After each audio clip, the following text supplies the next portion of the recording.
I am now unmuting Discord chat. You will be heard live on stream. I'll be heard.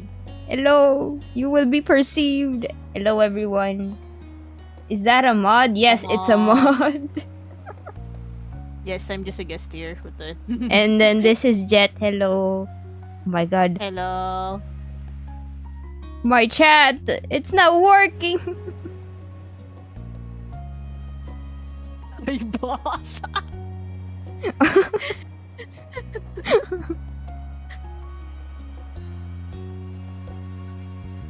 Hold on, let me make a new browser and put chat in 300. Does that work? Will chat appear now?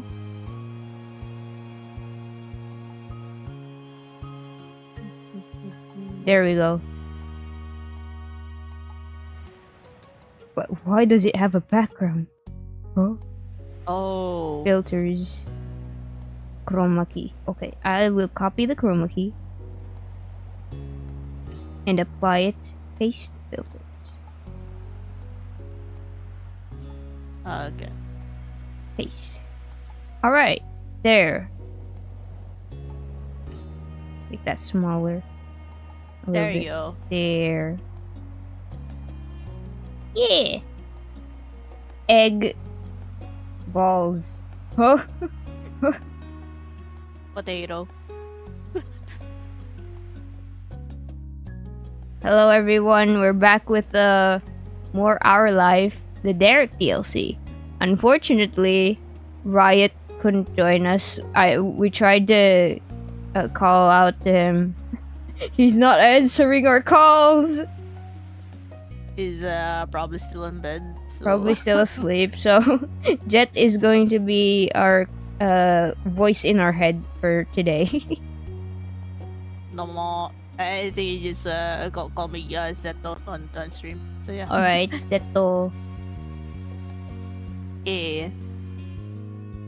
Wait, let me just have YouTube chat and Twitch chat on me so I can see. Alright.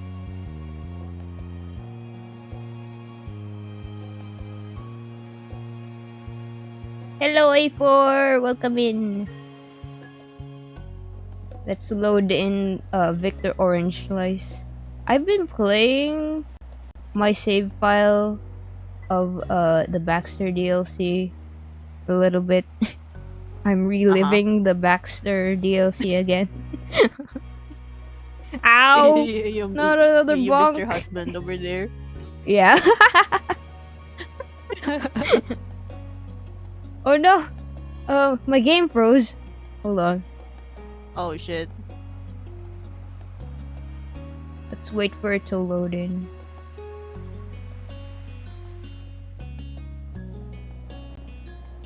Okay, there. Which one was it? Here.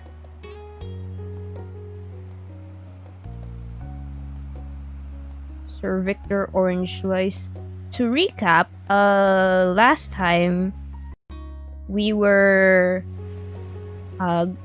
doing a sleepover at Derek's house, a camp over, indoor camping. Collab, let's go. Camping. Yeah. And then he told us that he invited us for a sleepover because it was Father's Day. And since we were we had our MC has 2 moms, right, in this game. Oh yeah. And then he was worried that we would be feeling sad about not being able to celebrate Father's Day. So he invited us. Oh. I see. Yeah. Then and then I just told him that we weren't really concerned about Father's Day because it wasn't actually even though we're fatherless, it doesn't bother us. Yes, we're fatherless. Oh no. Oh, shit. Shall we prepare snacks for this stream? Yes, feel free to get some snacks, get some drinks. this will just be a little story time reading, essentially. Yeah. Hello, Stay Smiley. hydrated, stay full. Stay hydrated. I am going to take a sip of my water.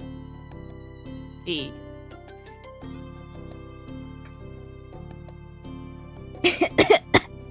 L plus ratio plus father's fatherless. No. Okay, so at this point of the story, we got worried about our older sister Elizabeth, who was very cranky yesterday, and then we assumed that she was mad because it's Father's Day, and now we're like trying to set up like a surprise party for her. I don't know why. They're over planning. Ayo. Alright, so let's continue. Let's bring the party to Elizabeth. These are bus schedules and stuff. I've only got to look at what the times are and we can leave. How did you think of that so fast? That's amazing. Why do you have those? What? You were stunned into silence. How do we react to him having bus schedules? I would say like number 2, but that's amazing. Sugoi desu ne. yeah, so good this But like, how did you think of that so fast? How did you think of hosting a party for Elizabeth? He chuckled mischievously. You know what I say, it's good to be prepared. And I did wonder about this kind of thing before. I can't drive, but what if there was an accident or other emergency or whatever, and I needed to be someplace right away? Oh, it was how did you think of using the bus? Oh. It's just specifically the bus schedule. Yeah, he's so prepared. Ayo. Ayo. I already knew a lot of public transportation stuff because of that. Derek began to shuffle the papers around and he flashed you a bright grin. But I didn't think I'd be pulling this out so that I could go see Elizabeth of all people. Derek laughed lightheartedly over the joke. The words didn't feel very breezy to you. This was because if he was honest, it wasn't about your sister. He'd spent time studying ways to get to Sunset Bird for his friends, for Cove, and for you. With you and him living away from each other and not going to the same school, sometimes it seems like maybe you stopped being a piece of his life once he left your town. This proved you definitely didn't disappear for Derek. He cared about you even when you weren't there, and you could count on him even more than you had known. Aww. Aww. Hey, sweet. While you were stuck inside your own head, Derek had his nose in the brochures. He pressed his palms on the table, fervently scanned the timetables, and rambled about his scheme. This isn't a direct line to Sunset Bird. It's kind of a small place. We can take a bus to a rail station and get on a smaller shuttle for tourists. Derek's hands lifted from and then hit the smooth surface under him, making a solid smack noise. He was done searching. His gaze flicked up to your face. Is that okay? We're hopping off on a main station and then going on a shuttle to Sunset Bird. Is that good? That's good enough, I think. Do we have the money for it? Alright. You have the fare.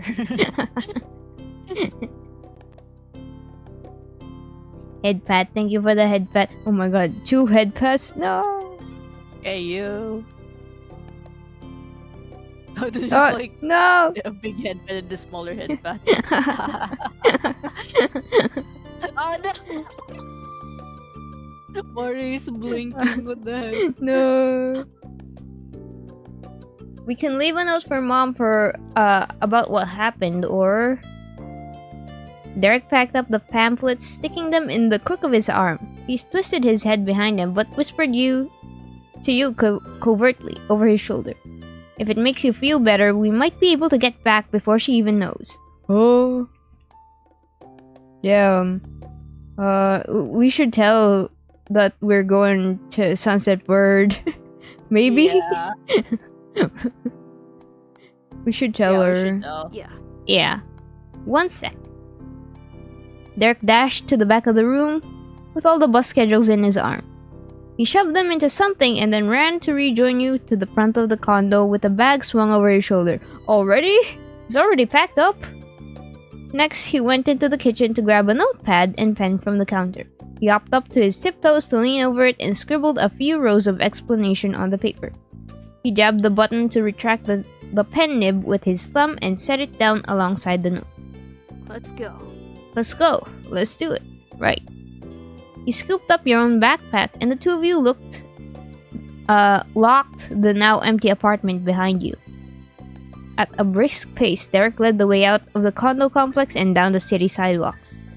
You had to weave through the crowds of people making their way across town. Most of them were much older and taller than you were. Between the mass of strangers and the immense skyscrapers bearing down from you from all sides, you felt like a very small part of a far bigger world. Oh. Victor and Derek in the big city. Oh, do we hold his hand? Chat! Ayo. Chat! What a- I need I wanna go everyone's for the arm if you want. everyone's input on this. Do we hold his hand, chat?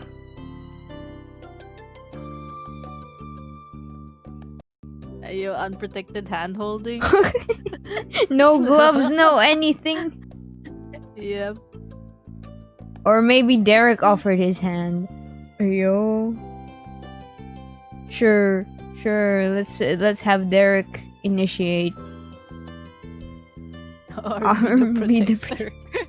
You just go for the arm. And then let's take his hand. He wrapped his own fingers around yours and held tightly. That gave you the reassurance you hoped it would. You were in this together. You pushed forward until you reached the nearest bus stop. A group had already gathered in the same spot for the same reason. Derek didn't fight to reach the front of the pack, he just kept to the fringes. You waited for anywhere from 5 minutes to 50 minutes! It was pretty impossible to track time accurately when you felt every single sluggish second hit you like a brick. No matter how 50 long it minutes actually more. was, it was enough time Jeez. to think. Damn, 50 minutes to get in line for the bus. A part of you had felt as though you couldn't possibly seriously get on a bus and go back to Sunset Bird without any of your parents. That just wouldn't happen. Oh yeah, we're 13 years old in this right now. Oh. So getting on a bus shit, from the yeah, big you- city. Ooh, scary. Shit, you just kids are dull. Shit. Yeah. That was probably why you went along with Derek's impulse as quickly as the idea had struck him. What reality hit you like a bus when an actual bus turned a corner and came your way? You gave Derek's hand another squeeze. He responded by tugging you a little bit closer to him. Aw. The massive vehicle hit its brakes and slowed to a halt. The doors opened to let out those who'd arrived at their destination and accept new riders. Whoa. Bus. The crowd jostled together and filtered through from the door. You and Derek went in at the tail end of the group. You had enough change in your pocket to pay the fare. Derek flashed a bus pass for his entry. Oh, he has a bus pass? Hey, yo. Dude's prepared. Holy shit. 13-year-old with a bus pass. Really, responsibility. The city bus was as overflowing with people as the streets were. You had to shuffle while turned to your side to get through the aisle without knocking into the arms or legs of the other passengers. There was barely enough space to breathe. Humid summer days had never been more miserable. Oh. Oh, commuting in summer? Oh. You couldn't even find seats that were side by side. Instead, you had to settle for 2 aisle seats that were across the way and 1 row diagonal from each other. That meant you had to let go of Derek, which was the worst of it all. The automatic doors creakily swung closed. You rocked as the wheels began to turn. Damn. Alright, what's this choice? How are we faring with the bus? You wanted to move faster. You wanted it to move faster? No. Let's go with that. Hey. You curled your hands around the edge of the seat like a death grip. It couldn't be over soon enough. But then you heard your name held over the din. Huh? Victor, we can do it. Oh, it was Derek calling us. The soft look on his face and the encouragement in his voice were directed solely towards you. It was all he could offer, and it was enough. Thanks. Your lips perked up slightly to the edges of your mouth. Derek didn't attempt to carry on the conversation, not that he really could. In the hectic space with the distance between you, he'd become completely focused on watching for your stop. He had a destination he needed to get you to, and he was going to do it no matter what. More stops passed by until eventually, Derek leaned his chest over the open space to send a quick message. His tone was breathy, like a whisper, but way too loud to really be whispering. This is it. He shifted upright immediately and tugged the bell, marking this as a stop for the driver. Soon the bus came to a cautious halt along the edge of the curb. Once at a full stop, the doors popped open, and you repeated the awkward shimmy through the aisle so you could exit. When your feet landed on the cracked ground, you sighed in relief. It was over. You made it. That was really good. This is really good. On Derek's first step into the station, he pulled one of the brochures out of his pocket and flipped it open. He must have kept that single pamphlet with the necessary details when packing the rest of the collection away. Derek was prepared, as always. He held it up to his face, mapping out the station and using the guide like a treasure hunter. He wandered around the wide-open floor plan, searching up and down for the section where shuttles would load passengers. You were the first to spot the one vehicle headed towards a tiny tourist town. It made you stop in place. Derek. Yeah? At the sound of his name, he lifted his face up above the station map and saw what you saw. Oh, the shuttle was barely 1/4 the size of the bus. It was a glorified van. You only recognized it for what it was thanks to the unusual pale orange paint job, and also the word shuttle painted in blue across the doors. He tucked the bus schedule pamphlet into his back pocket and gave you a thumbs up. Derek bought tickets at a nearby customer service counter. There was no humoring the possibility of you buying your own ticket or paying for both. That wasn't a hill to die on today. We have no money. We have no money. Wow.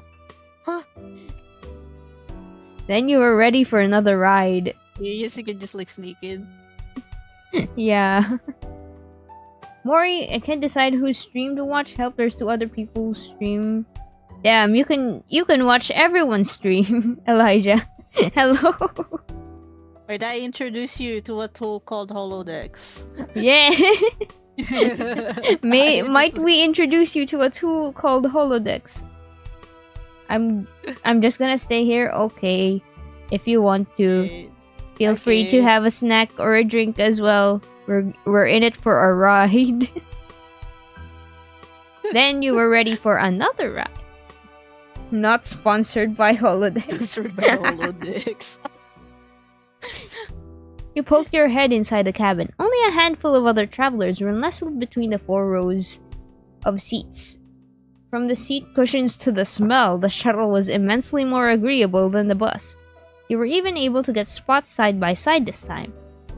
Derek, though, wasn't in any more of a mood to talk. The physical atmosphere might have improved, but the discomfort he felt on the inside was still eating at him. You could only sit in silence. For all the gnawing tension, you did make it. The shuttle inevitably came to its stop in a Sunset Bird parking lot.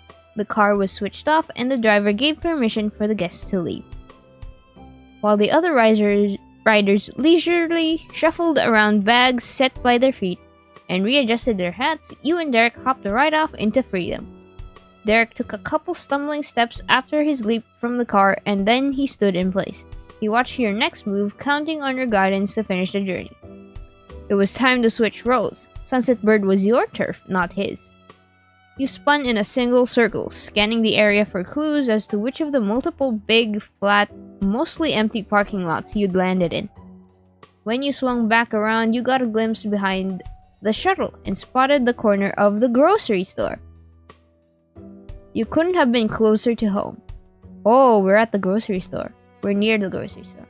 My neighborhood isn't far from here. This way. You stuck your arm out with a finger pointed directly towards the main street that you were positive was through the distant rows of bushes. Nice. Awesome. Nice work, Victor. He made a break for it and launched across the blacktop. You ran with him, but there was no time to lose. Derek was so fixated, he might accidentally leave you in the dust if you didn't push yourself. You flew out of the parking lot and dashed down the sidewalk you'd seen a million times before. From there was a turn into the residential area. Before you knew it, you'd arrived to the top of the hill on your street. You were so close. The decline of the road propelled your steps even further. Derek almost crashed into you when you both dove towards the entryway of your house. You caught yourself by bracing your hands against the front door. It took a second for you to separate your stinging palms from the wood so you could get your key out. But you got it in the lock, turned the key, and pulled. Finally, huffing and puffing, you stumbled inside. You were home. After everything, you almost didn't know what to expect when you laid your eyes on the scene. But it was your living room, exactly as it was every day of your life. Not a thing was out of place. The low hum of the fridge was the only sound. Elizabeth clearly hadn't torn the house apart in an emotional rampage, although you didn't know what her own room looked like. What do we think of our elder sister with all the hormones? Wait, what? Because since Elizabeth as a teenager is very prissy, this line here is like mentioning like she must have been a real handful as a teenager. Oh. Tear the house apart in an emotional rampage. Man, angsty teen. Damn, it's not a face. It's not a face. Oh, speak of the devil, Victor? You snapped your head to the sound, and there she was, standing on the first step of the stairs, Elizabeth. Her mouth remained open despite not saying anything else. An eyebrow was arched high on her forehead. Hi. Hi? Wait, is that why you were calling? To tell me you were coming back way early? Well, do we explain to her that we wanted to throw a party for her? What do you mean? Do you mean chat hear me out? Chat hear me out. Elijah. Elijah, no, that's our sister. Elijah. It's your sister. Not with the hear me out. Not the hear me out. I'm sorry. Oh my god. Alright. Do we just stay casual? Let's be casual. Let's be the I awkward would say casual. casual, yeah. Awkward or casual, yeah. Sweet Home, Alabama. Oh my god. I'm not letting you guys touch her. She's my dear sister, even though we're not blood related. You caught your breath, settled down, and simply let her know your thought process. Derek and I had been talking earlier, and we decided to come see how you were doing. It is Father's Day. She let out a single derisive bark of laughter, and was more threatening to spill out. It wasn't the worst reaction you could have gotten, all things considered. How did that even come up? The tip of Derek's foot scuffed the wooden floor, Ma kept sparkling clean. He meekly confessed his part of in the debacle. Well, I wanted Victor to spend the night at my place so I could make sure he wasn't sad or something. That's what I was hoping for anyway, but it wasn't a great plan. He couldn't help sneaking a shy glance at you. The mocking humor that colored her face was wiped away. In an absolutely deadpan way, she said 2 words. Oh. That's adorable. But that was enough to end the conversation. Derek had no comeback, and your sister simply stared blankly.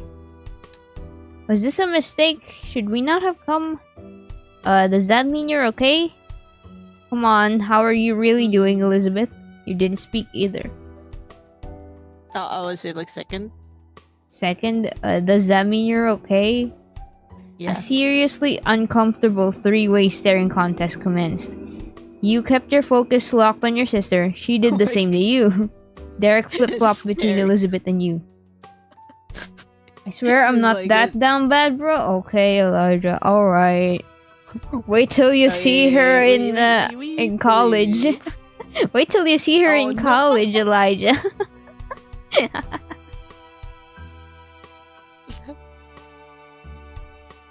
Trying not to commit incest is getting harder. Shit. Man, no. Oh, no. Then Elizabeth caved. She pinched the bridge of her nose and groaned dramatically. Fine, you kids win. Today was annoying. Not because I care that I only get to have 2 moms and can't celebrate Daddy Day.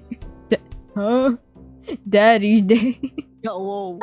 It's because every year everybody else is busy and I'm stuck doing nothing. And so, no, I wasn't in a sunshine and rainbows kind of mood. It didn't help that you ended up getting off the boat either. And then he called me. She whipped an accusatory finger right at Derek's chest. Rude. This guy was able to throw you a party out of nowhere and decided while doing that to give me a ring while I was stuck in the house like a loser. Rude. That's why I hung up. Her smirk returned, much more earnest than before. Hmm. Oh, wait, Elijah, make these urges go away. Whoa. Whoa, Elijah.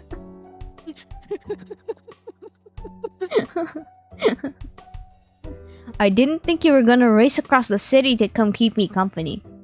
That kind of affectionate teasing from your only older sister warmed her heart. It was special, and all the discomfort was worth it. You could already tell today would be something to laugh about for years to come. Derek remained serious. He blinked in rapid succession, and mustered up the will to continue with his regretful appeal. Elizabeth, I'm really sorry for not thinking about this more. Elizabeth cut that right off. She swished her hand in front of her face, trying to physically bat away Derek's sentiment. No. Don't be, please. Save your energy. She settled the tips of fingers against the center of her forehead, her other hand resting on her hips as she jutted out to the side. It's not your job to babysit me. You're not my big brother, and I'm not the one you like. Oh! Oh. Oh! Oh! Elizabeth was as sassy as ever, and Derek's overly self-reflective maturity seemed childish when cast in that light. A dark red blush grew across Derek's cheek, but he smiled. It was a good reminder that he demanded a lot more from himself than others did. As if for the first time, your sister appraised you and Derek, huddled together, sweaty and frumpy from the journey. Oh dear, where are my manners? I've got guests and haven't even offered them a drink. She shrugged one arm away while sashaying over to the kitchen and opening the fridge. Sashay away. Slay. Shantae, you stay. Not very politely, Elizabeth shouted out while sticking her head into the chilled shelves. What do you want? Thanks. Just water, please. Thanks. What do we want? Apple juice? Apple juice. Apple juice. Cola? Soda? Soy milk? Milk? Root beer? I'm going to default to apple juice. Nobody can stop me. I love apple juice. Uh-huh. Beer? We're Beer? 13, Elijah! Oh wait, was it in the choices? Thanks. It's root beer, actually. It's root beer. Yeah, It's root beer. It's probably the non-alcoholic root beers. Yeah. Apple juice. Uh-huh. Apple juice. a water and apple juice. She set a bottle of water and a container of apple juice promptly on the counter. When her hands were free, she reached back into the fridge to snag the carton of tropical juice as well as 2 glasses. Elizabeth poured a glass of juice for herself and filled a glass of apple juice for you too. One more time, Elizabeth, the demure hostess she was, shouted at you from the kitchen. Oh, very demure. Very... Oh, what was it? What was the TikTok thing again? Very cute, very demure. Come and get it! She punctuated the statement by bumping the fridge door shut with her hip. Then she walked back to the living room, taking a sip of her juice. Very demure, very mindful. Derek took it upon himself to pick up both of your drinks. He went straight to the kitchen and grabbed the drinks and then returned to offer you yours. You accepted it from him.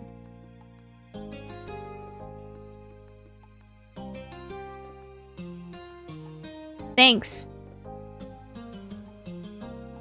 Elizabeth do that to me, huh? What? Damn, Elijah. Very mindful, very demure. It made your sister snicker over the rim of her glass. Her gaze stayed on you while she lowered herself slowly down to sit on the floor. You shared a quick look with Derek, but ultimately joined your sister on the ground. The 3 of you arranged yourself in a small circle shape, each with your little drink in hand. It almost felt like being a kid in kindergarten again. Elizabeth lifted her cup out over the center of the group. Come on. To this auspicious occasion, cheers to us. Cheers.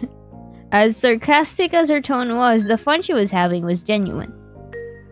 Cheers! Happy Father's Day! Bad Father's Day? Ayo. Happy Other Mother's Day. No! The other Father's Day.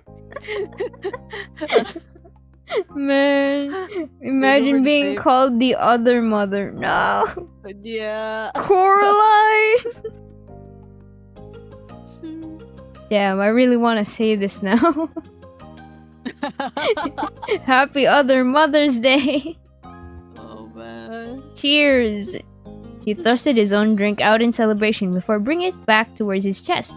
He twisted off the cap of the water bottle and gulped down about half of it in one go. Ayo. Derek idly wiped at his mouth when Elizabeth asked a flat question. How did you actually get here? Is Mrs. Suarez idling in her minivan out there? Derek's reply was perfectly cheery. After the long way there, his spark was finally coming back. Nope. No, we took the bus. A bus? And the shuttle. None of the buses go right into Sunset Bird, but we made it. Well, obviously you can see that. Okay. Another question. Are you gonna be completely grounded for this? Oh no. We left a note for my mom. She'll understand. This was an emergency. Or it could have been one. Emergency, emergency. Paging Dr. B. Emergency. Huh. We were on a mission. Elizabeth rested her eyes shut and took another long sip of juice. I won't tell our moms. Thanks. That's cool of you. Let's make Father's Day cards. Would you want to hang out for a little while? We should go now. If you make cards, it's like, who are you gonna give them to? Damn. What do we pick, chat? shit. Jet, what do you want? What do you want to pick? I'll go second actually. Yeah, let's go. Let's hang out for a little while longer. How? We can't go anywhere. Derek jumped right on board with that idea. He had an answer for almost any problem. We'll play a board game. It'd be fun, and we got a little time. Yeah. I'll do it. Me too. Okay. Alright. The 3 of you agreed on a classic game and did one round. Soon stacks of fake money, tiny figures, and tokens were scattered around the living room while each of you fought for financial supremacy. Oh no! It's Monopoly. It's Monopoly! Monopoly, no! Monopoly. Elizabeth shifted to lay on her stomach and Derek sat up. vigilant for anyone who tried to cheat the system. You really felt like a kid again. And at the end of the line, you were victorious. Derek applauded your success, and Elizabeth was a sore loser as ever. Man, we won! I didn't know you could win at Monopoly. You could. What the heck? Mori, what the fuck? It was a nice time. I thought the ultimate goal was to monopolize. Right. When everyone else gets bankrupt. Yeah, you get a hold of every asset on the board. Yeah. Capitalism. Capitalism, ho. I rage at this game every time. Monopoly? No, you're the type that walks out on a game and it never ends. When it was really over, Elizabeth spoke up. Alright, you've gotta go. She stretched her legs and arms, spreading out wide. Being bored all day was gonna be the least of our worries. If Mom comes in and you've magically appeared in the living room. No. Yeah, it's time to leave. Thanks. Her eyes narrowed, looking between you and Derek. Enjoy what's left of your little sleepover. Derek's mouth dropped open fruitlessly, and then he closed it again. He didn't know what to say. Finally, he waved and chirped out a generic farewell. Bye, Elizabeth. Enjoy your date, you two. Elizabeth is essentially telling us, enjoy your date. Yeah. See you around, Elizabeth. Do we high five? Let's high five our sister. High five. Elizabeth rolled her eyes in staged annoyance. She couldn't take the smile off her face. She ultimately returned the gesture, slapping the open palm on your hand. Goodbye. Yay. Goodbye. With your mission accomplished, the two of you returned to the wide open world. Returning to the parking lot was far more leisurely trip than your arrival had been. There was time before it take off again. You drifted ahead with the lazy white clouds above you. The fluffiness of them made you think of marshmallows. The pale orange 12-seater came into sight, parked in the far edge of the lot. You and Derek got your tickets to ride and hopped on. A few scattered tourists in their sun hat and floral patterned shorts were seated throughout the cabin. A small number of people in the space felt cramped because of the limited room in the car. You could smell their sunscreen in the air. In a slow curving motion, the shuttle pulled out. Derek sat rigidly, silently tapping his pointer fingers against the top of his knees for the entire trip. No words were exchanged by anyone except a few rules and updates mumbled out by the driver. People were tired from their own long adventures out in the world. You could only imagine what the strangers sharing the shuttle had been through, while barely audible acoustic guitar tracks played on the radio. Eventually, the shuttle arrived. Each person went their separate ways, except for you and Derek, who stayed by one another's side as a pair. You navigated the station with the maps he had kept tucked in his back pocket as a guide. And finally, you sat down in the deep blue, well-worn fabric of a city bus seat for the last ride. When the bus pulled out this time, Derek wiped his brow with his wristband. You made it back to Derek City. No mortifying calls would have to be made from an overpriced bus stop payphone to beg one of your parents to come get you. Derek slipped lower in his seat and stretched his leg out in the aisle. The bus wasn't even half full, so making a little extra room for himself wasn't getting in anyone's way this time. On the outside, the sun was still dropping under the horizon, giving the air of relief from its sweltering heat. It all came together to make the metal tube of the public transportation less suffocating, totally incomparable to the experience you had at the height of the afternoon. Now it was safe to relax. Phew. Good job, us. He chirped with a mixture of relief and fulfillment, like you just had an 8-hour shift at a serious adult company. Wait, what? No, it's the regular adult company, okay? Okay, sorry, my head went somewhere else. Sorry. It's the regular adult companies. The offices and the cubicles and the the life-shattering monotony. man. It was an honest day's work.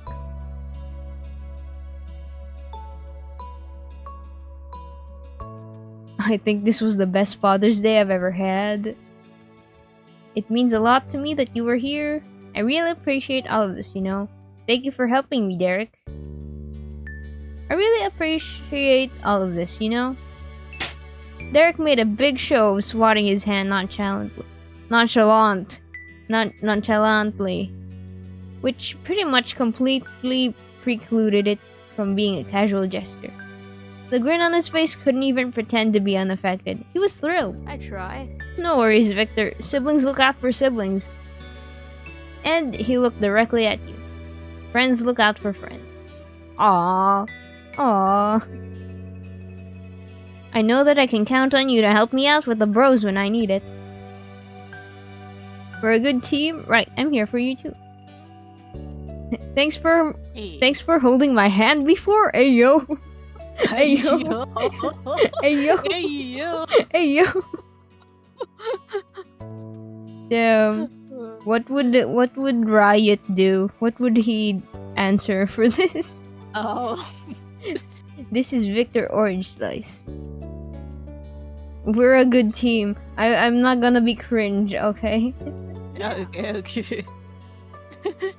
Hold on, is our character a guy? Yes. Victor Orange Slice is a guy. But Derek likes us all the same. This is an LGBTQ friendly visual novel. Oh yeah, we're still Team Orange Slice. Oh no, Team Orange Slice. The throwback. To those who weren't in stream for Team Orange Slice, we also had we were visiting Derek's place in another story moment where we had to take teams, and Derek's dad and one of his brothers was Team Suarez, and then Victor and Derek were in one team, and then he said, I wouldn't mind being Team Orange Slice. And we joked about saying he's happy to take the name, and then yelled marriage. Wait, it's gay? Gay? Yeah, it's gay. It's gay. Elijah. Yeah, it is gay. They took his last name.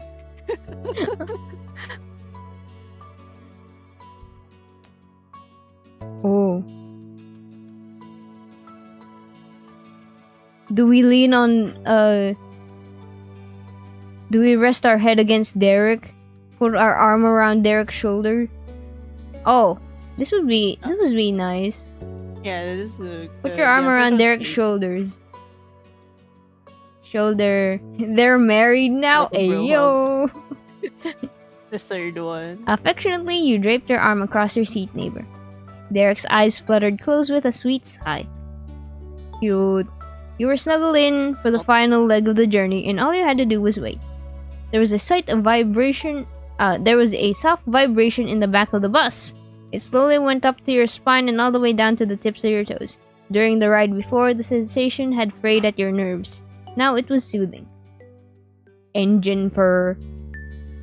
With every stop that passed, your eyelids grew heavier. If yours wasn't just the fourth one down the line, you might have fallen asleep. You and Derek were the only ones who got off at that point. The two of you hopped from the front door of the bus onto the sidewalk. Derek leisurely retraced the familiar path you had gone on with him, matching step for step. It was peaceful, and with how close you had been dozing off, it almost felt like walking through a dream. Finally, you arrived at the Suarez condo after a long, eventful afternoon away. You may not have lived here, but seeing the door made you feel welcome and safe. Derek clicked his key into the slot and pulled the handle forward. All the traces of sleepiness that had lingered in your eyes were instantly wiped away. Derek unavoidably tripped the wire on a mini explosion. No! What? His younger brother! Oh shit! The condo wasn't nearly as empty as it was when you'd left. The whole rest of the family had arrived before you. They were gathered together on the couch and bar stools, except for Nicholas, who had jumped to his feet to launch himself at his brother. His short arms circled around Derek's legs. It was an interaction that had happened dozens, maybe even hundreds of times before. That was the hallmark of their own unique sibling relationship. Derek fulfilled his part of the tradition and stroked Nicholas's hair. At the same time, he offered the rest of his family a laid-back greeting. Hey. Good evening. Good evening to you both. Hi. Welcome. Welcome back. There was a knowing lilt in her tone and a crook in his smile. Did you have a good trip? Oh. Clutched securely between her fingers was a piece of paper. You didn't have to think too hard to guess what it was. The note you'd left explaining what happened. What a day. Yes, what a day. It's best you were able to spend time with your family. His parents were both perfectly contented. You had their full support for going on an adventure. Thanks, Mom. Thanks, Dad. It was good. Derek gratefully replied to his parents, all the while sneaking a warm gaze at you. Thanks for not grounding Derek.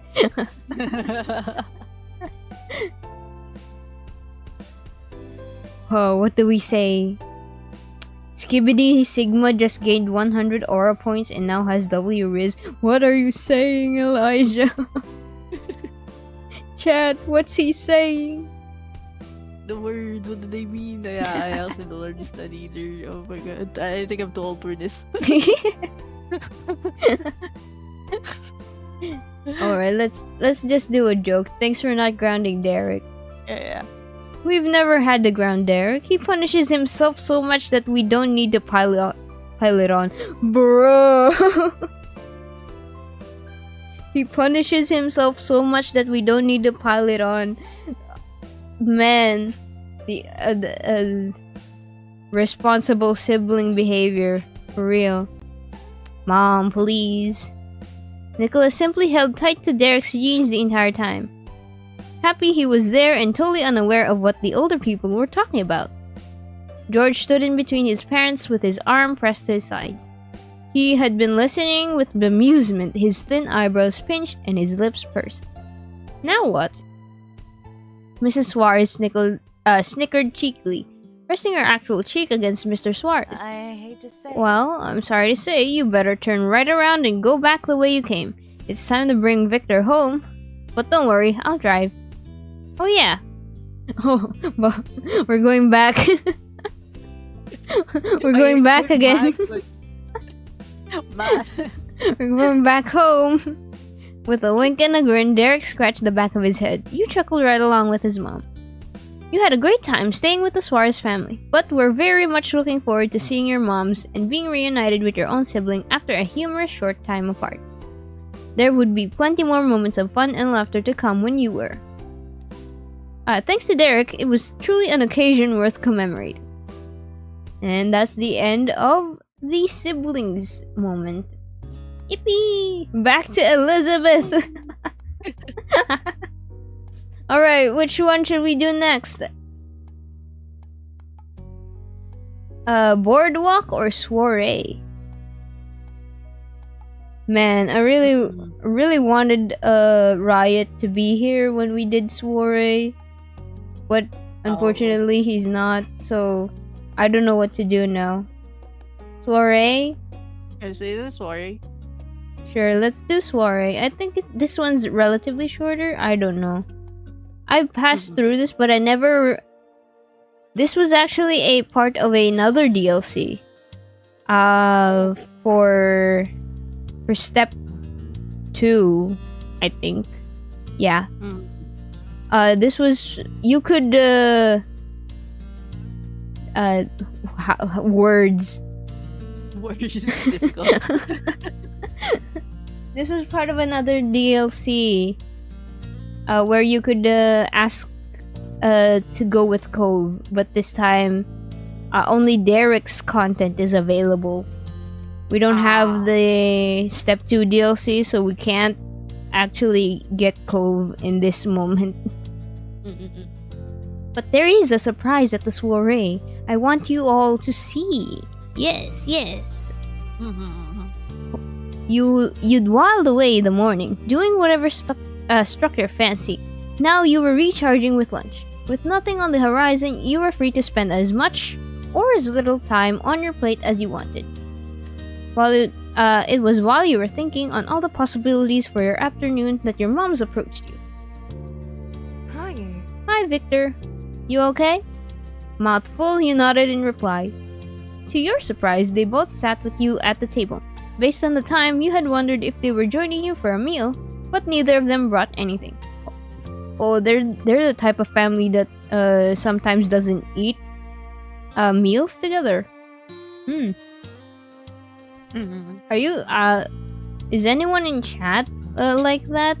Me and my fam always eats together whenever it's mealtime.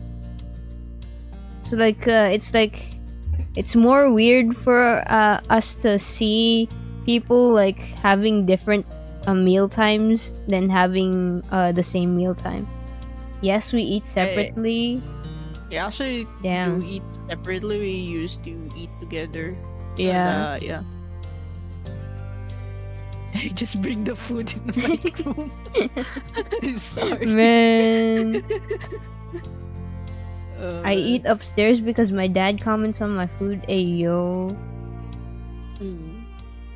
Yeah, me and my fam eat together just so the cleanup is like all together and less of a hassle. Like we don't have to wash dishes 3 times in a row after Yes, lunch. So it's more practical to just eat together. Now I'm actually guilty of like putting my plates like really late into the sink. So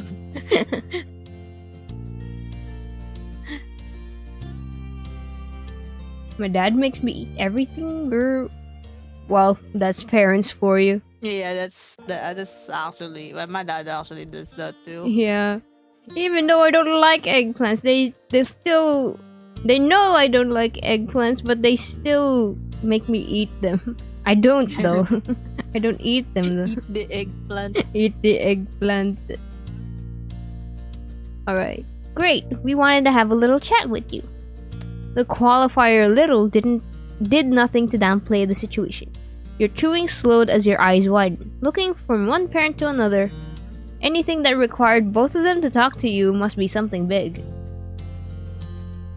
Stray bullets, Mori? Bun.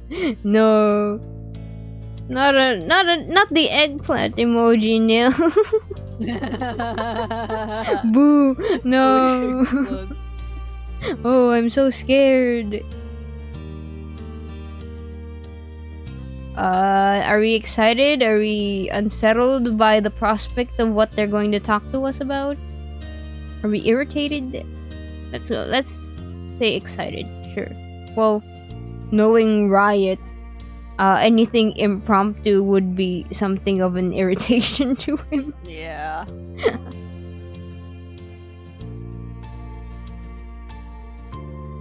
A vacation, maybe? Or a pet?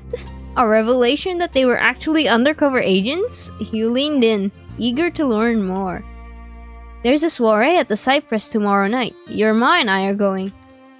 The Cypress was the country clubs your mom were a part of, and where Elizabeth played golf. It seemed like every other month they had some event or another, all with fancy names like soiree.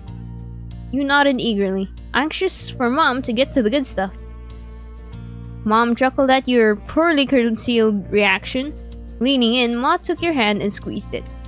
We've decided to make the night a bit special. Elizabeth's going to be allowed to stay home fully alone for the first time. Home alone.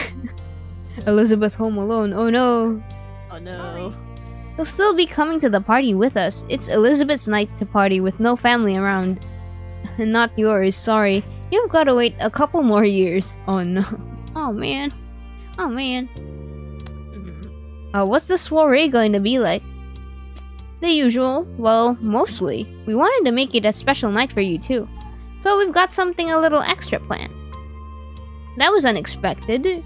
Interested, you listened. Your parents shared a look across the table. You cleared your throat, reminding them that you were waiting.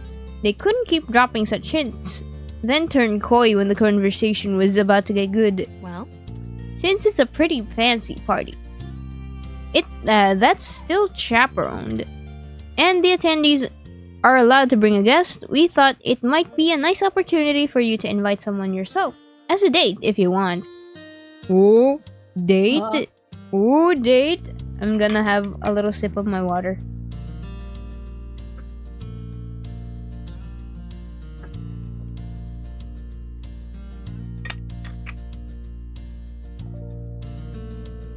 Your eyes widened as the words sunk in. Your mom's continued, and it was a struggle to keep up. Even though we'll be at the party too, you don't need to worry about us getting in your way. You'll be free to eat, dance, and enjoy the music as you see fit. But no leaving the property. Ma nodded at Mom's interjection. isn't that great? Yes, as long as you don't leave the party, and if you'd rather bring just a friend, that's a-okay too. Ooh, that's amazing. You must have lit up because your parents shared an amused look again. Don't worry about The it. soiree isn't until tomorrow, so you've got time. Just let us know your plans before we're heading out. That's all. We'll leave you to your lunch now. Your moms rose from their chairs in unison, disappearing to another part of the house. You barely noticed their departure. All you could think of was what had just happened. The remnants of your lunch stared up at you from your plate. Let's finish eating. The conversation had taken your mind off the meal, but you opted to try to eat a little more. You picked at the plate for a little while longer. Even though you'd relocated to your bedroom, your head was stuck on the conversation that had unfolded at the dining table downstairs. You knew that, having someone as a friend would be best. You wanted to be a date, you didn't want to bring anyone, it's too soon to pick one way or another. Do we invite as a date?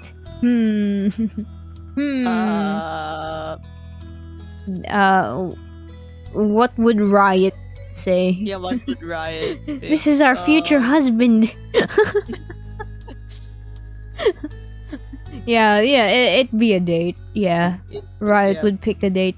The prospect of having your first date made it impossible to sit still. You couldn't help but jiggle your foot as you laid on your bed, contemplating the possibility. That night, being a date would mean actually asking someone out. The little you knew of came from what you'd seen on TV and movies, and what you'd heard from kids at school. Your moms hadn't even entertained the idea of you dating until now. You went over possible words and phrases in your head, setting up scenarios and smooth segues before tearing them down and trying something else. Well, it's too bad you don't have anyone specific in mind for your imaginary romance. Derek's the only choice we have right now, since we don't have the DLC. Jeez. You realized you'd be picturing Derek as the one you were asking. It had been his name repeating inside your mind, his face brightening as you invited him to join you. Oh, kikiligin ba tayo? my choice. There was a choice. Do we?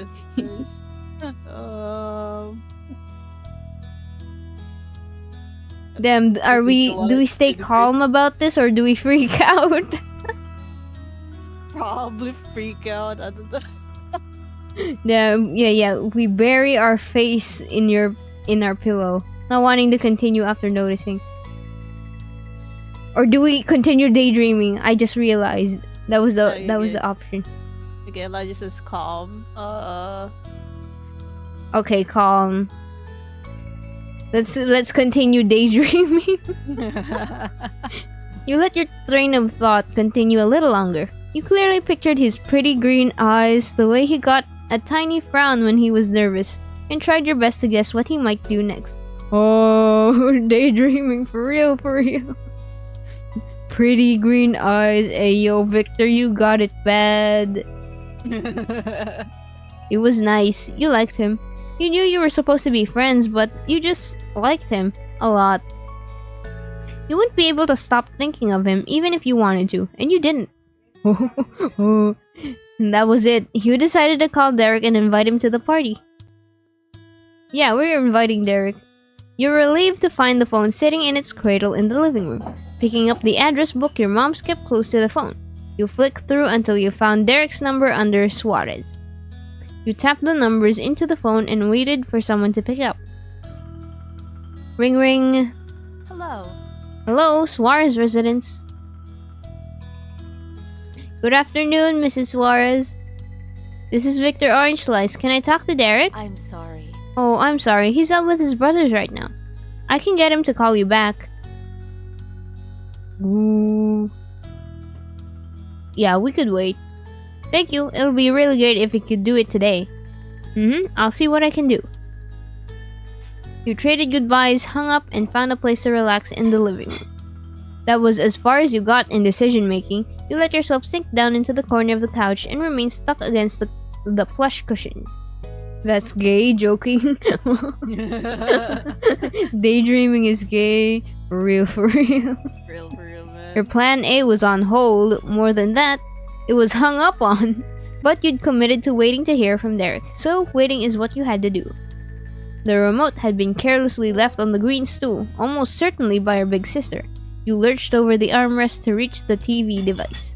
You stretched out your finger and succeeded in pressing down the on button. When flopping back down onto your seat, you caught a glimpse of what had appeared on screen. The show playing was How It's Made. Oh, How It's Made! The mini documentary type show. Subject of the episode was prepackaged crackers.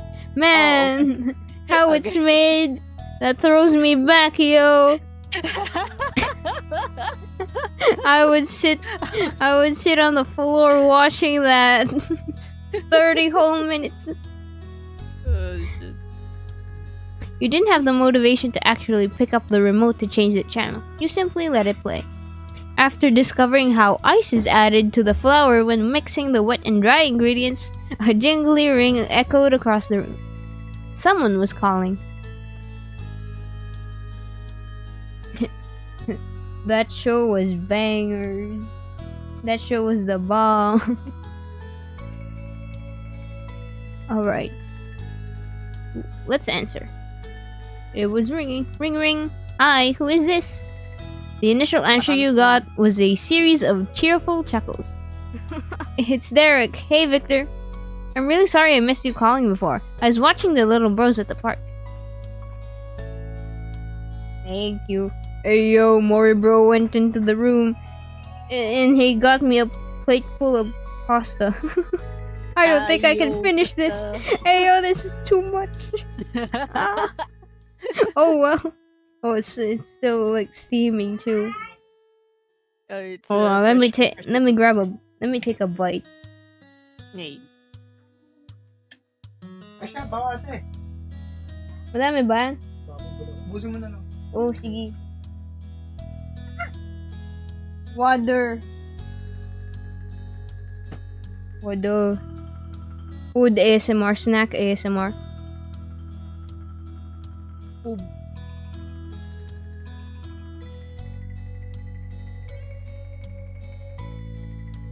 Whoa. Bro put in 2 packs of all-purpose cream in this. Wait, is it like carbonara? Yeah. Hey. It's so creamy. I think he put in the whole pack of cheese as well. Good God. Bro really likes his cheese. I mean, I do put like extra cheese in my pasta as well. More cheese is good. Okay. Is the pasta good, Mori? Yeah, it is. This is like Mori Bro's specialty. Yo.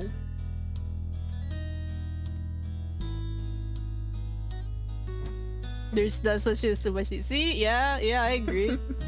Oh, really? There's no such thing as too much cheese. Damn. The lactose intolerant dog in me is saying otherwise.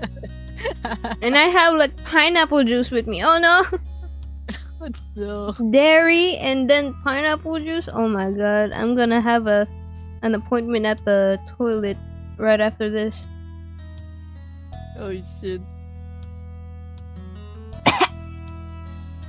Rage B to the cheese. Rest in peace, future Mori. No.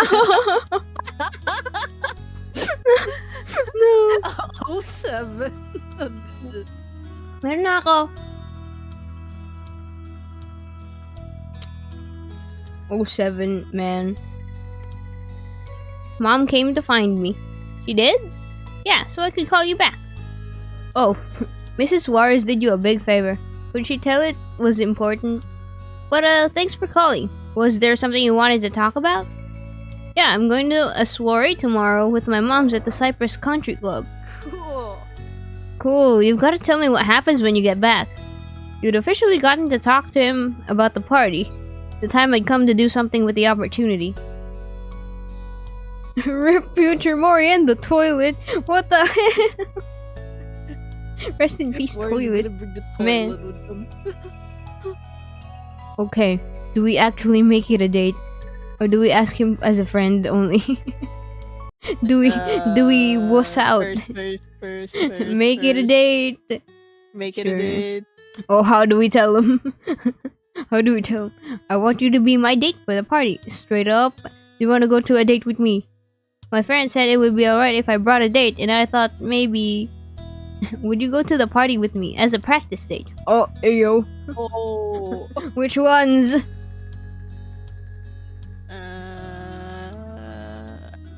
Second. Second, Like okay. a robot. Hey yo, do you want to go on a date with me? The words tumbled from your mouth. It was a miracle they were all in the right order. The pitch of his voice shot up so strikingly it cracked through the phone. Oh no! Oh, His shit, voice it's cracked. No! 13-year-old puberty. His puberty, holy shit. Really? Possibility took a second for Derek to process, and then another second, and then another. Derek?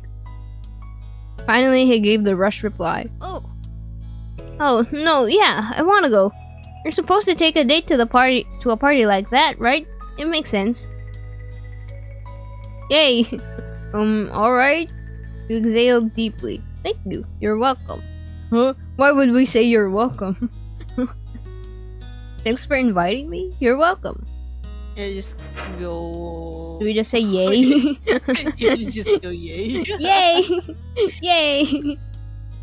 Prior stalling aside, your invitation had Derek positively giddy. He giggled and babbled away at the receiver, but it wasn't nearly quiet enough for the phone to not pick it up. Oh, he's like a high school girl. All giggly. Hey, yo. I can't believe it. This is the best. While I'm out here, eating my pasta. Getting ready for the death on the toilet.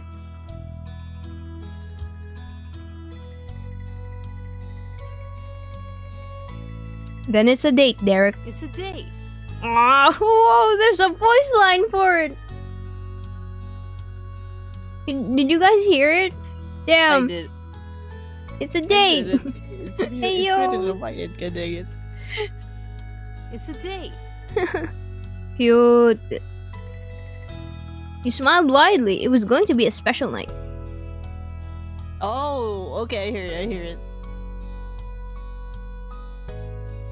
A muffled feedback masked Derek's voice as he talked on. He was moving around. You could easily picture him bounding about his apartment, phone still in hand. Oh no, he's the type to get to run around when he's excited. Hey yo. Oh man. What do you think they're gonna have at the soiree? Dancing music? Sparkly drinks maybe? Probably. The Cypress usually has pretty fancy parties. So cool. The anticipation between the both of you continued to rise, just imagining what tomorrow night might bring. But the party were already starting. I can't read. But the party you were already starting was interrupted when Mom ambled back in the living room. She almost gave a shout to greet you, but caught herself when she noticed you were on the phone. Mimicking your current position, Mom stuck her thumb and pinky finger and pressed the hand against her ear. At the same time, her lips stretched forward to slowly mouth the word "who." Hold on. I've got to go. My mom's here, you whispered into the phone. Can you hang on for a second? I've got to answer my phone. Oh, bye. I have to hang up now. Do we just hang up? You stare at your mom. Let's answer. No worries. No worries. Say I said hello. Leaving things with him there, you lower the phone on the counter. So, what's happening? I'm talking to Derek. He says hello. Derek Suarez? Her eyebrows arched in curiosity, but she still wore a grin. And did he happen to call out of the blue, or was it you who gave him a ring? Maybe to ask a certain question? Yeah, he's the lucky guy I asked to the soiree. Okay. Well, What kind of outing will it be? Her voice was hesitant but serious. Oh, do we tell her that it's a date? Do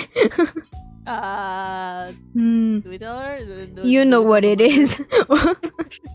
Come on, what do you think? Man, do we up the sass? Oh my god. Do we sass our mom? Chat, you play hard to Play get, hard to bro. get. Okay.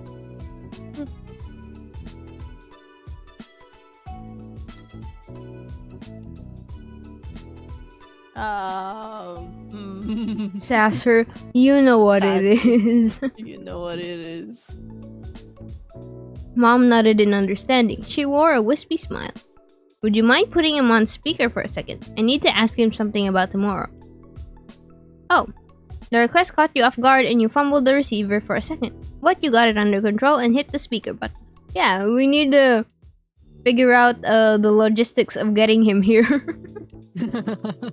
Derek, you can talk to my mom. I put you on speaker. Hello, Mrs. Orange Slice. Hey there, I have a quick question. What are you intending going out with Victor for his very first date? Oh, No, I remember this. No. No. No. I fell for this once. No, I didn't know. What are you intending going out with Victor for his very first date? No, she's interrogating him.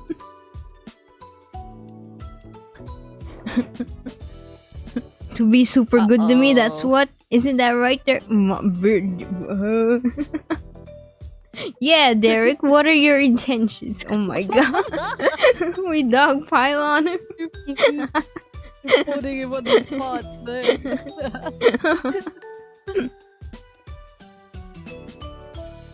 What do we answer, man?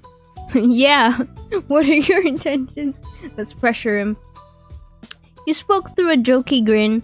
This is important, we're going on a date. He didn't buckle whatsoever from the joint pressing by you and your mom. got a plan. I've got a plan. I have the extra best of intentions. Victor's gonna have such a fun time, he won't even know what hit him. Oh. Okay, good. That's enough from us. The big day isn't even here yet. You laughed and nodded along. There was still plenty of time to have fun. Alright, bye then. Bye. See you later. Take care and see you soon. And there were some happy giggles that snuck through before all sound on the other side cut off, marking the end of the conversation.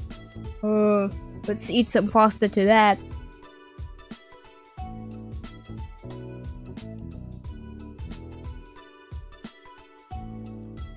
Why are you hitting us, Derek? Man.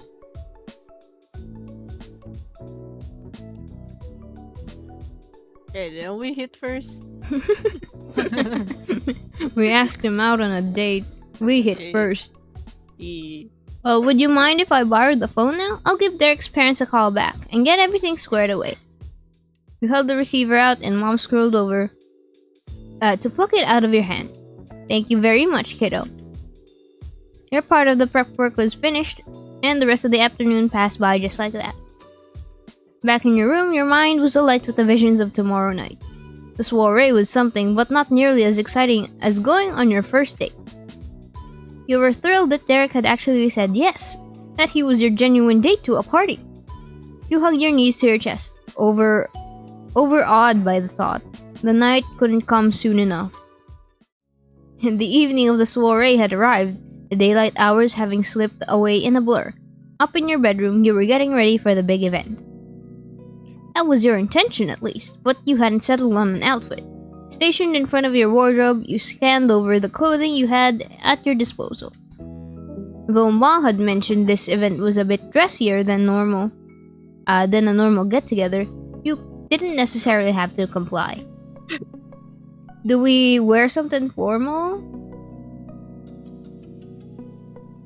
You wondered how Derek might feel about your outfit, ayo.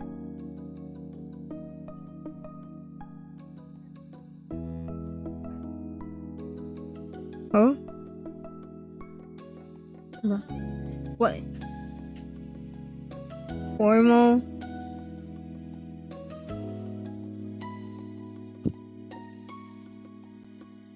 Wait, I realize I haven't been on streamer mode this entire time.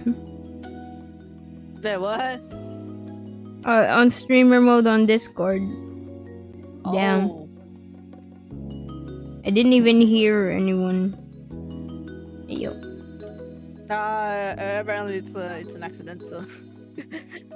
Let's wear something formal for now. I got pinged on Discord. Man. Wait, you have Discord? I have an account. That's how I talk to my friends. That's how I'm talking to Zeto right now. Hello. Hello, we're in Discord right now. We're in Discord right now.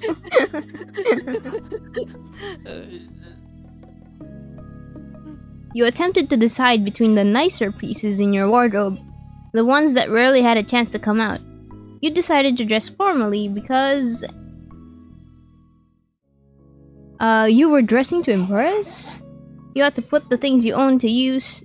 You wanted to make Ma happy. You liked dressing up. You felt like you had to.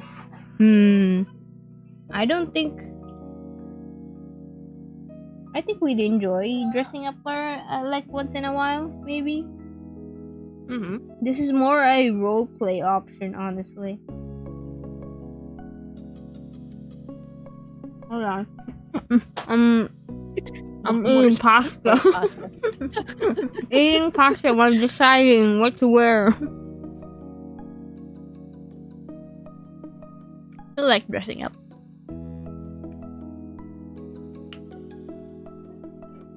Dress to impress? Oh, ayo. We need to strike a pose on the runway. There was something magical about the sheen of an elegant fabric and the cut of formal wear. Something that transformed everyone into a more sophisticated version of their normal self.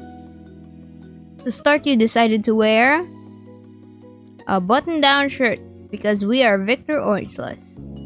Crisp shirts were a classic formal look for a reason. They were essentially foolproof. You paired your top with dress pants. You picked a pair that complemented the color of your top and nodded with satisfaction. It was a slick look. You began to get dressed. Your fingers working stiff zips and awkward fastenings. It felt different against your skin, reminding you with every movement that you were dressed up. Whatever happened tonight, you were pleased you'd gotten the opportunity to wear this. Now dressed, you gave yourself a final glance over before heading downstairs, ready to head out. You found your moms already waiting in the living room. They were putting the finishing touches on their outfits. Ma strapping her heel into a stiletto shoe, and Mom trying to fasten a bracelet single-handed. Aww. You're so pretty. Hold on. Let me eat more of my pasta.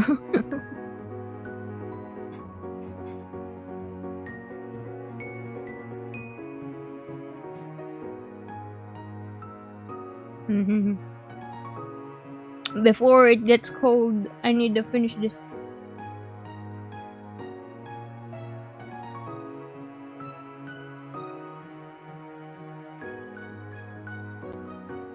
Hold on, guys.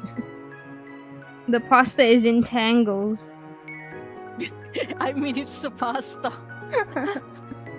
Was it supposed to be But, like, tangled? it's the size of a stress ball now.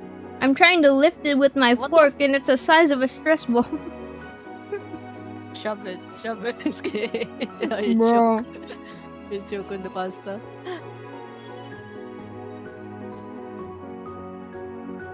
They looked up at you as you entered. Oh. Oh, Victor, you look so nice, don't you think, Pam? She's a model in secret, I swear. Damn. Our moms are really pretty, huh? Thanks.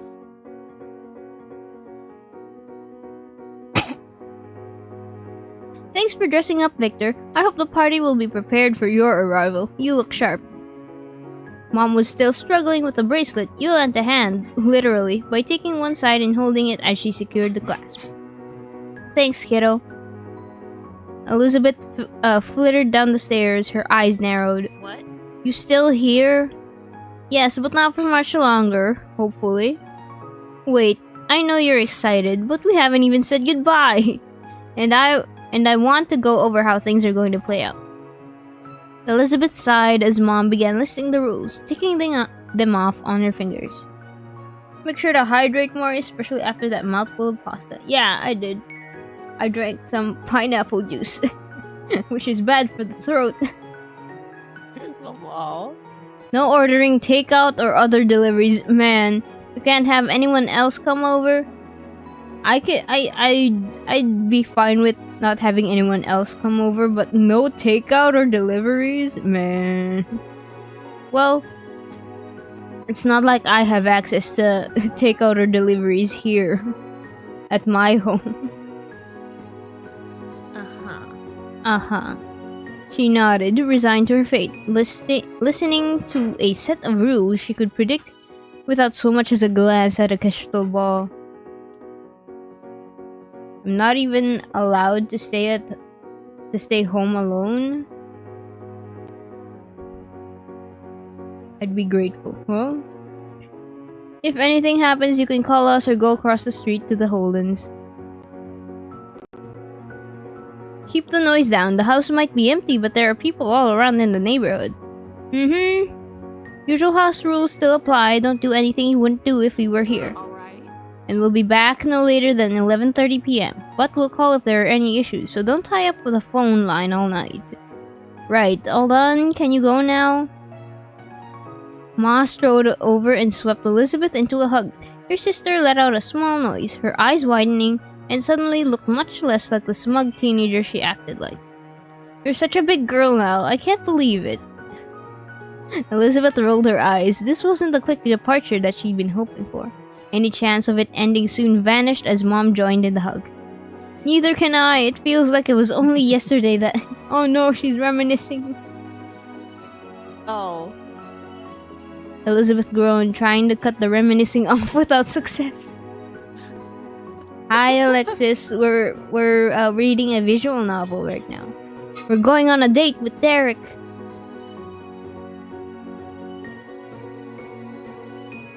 You felt sorry for your sister. You weren't the one getting that free treat.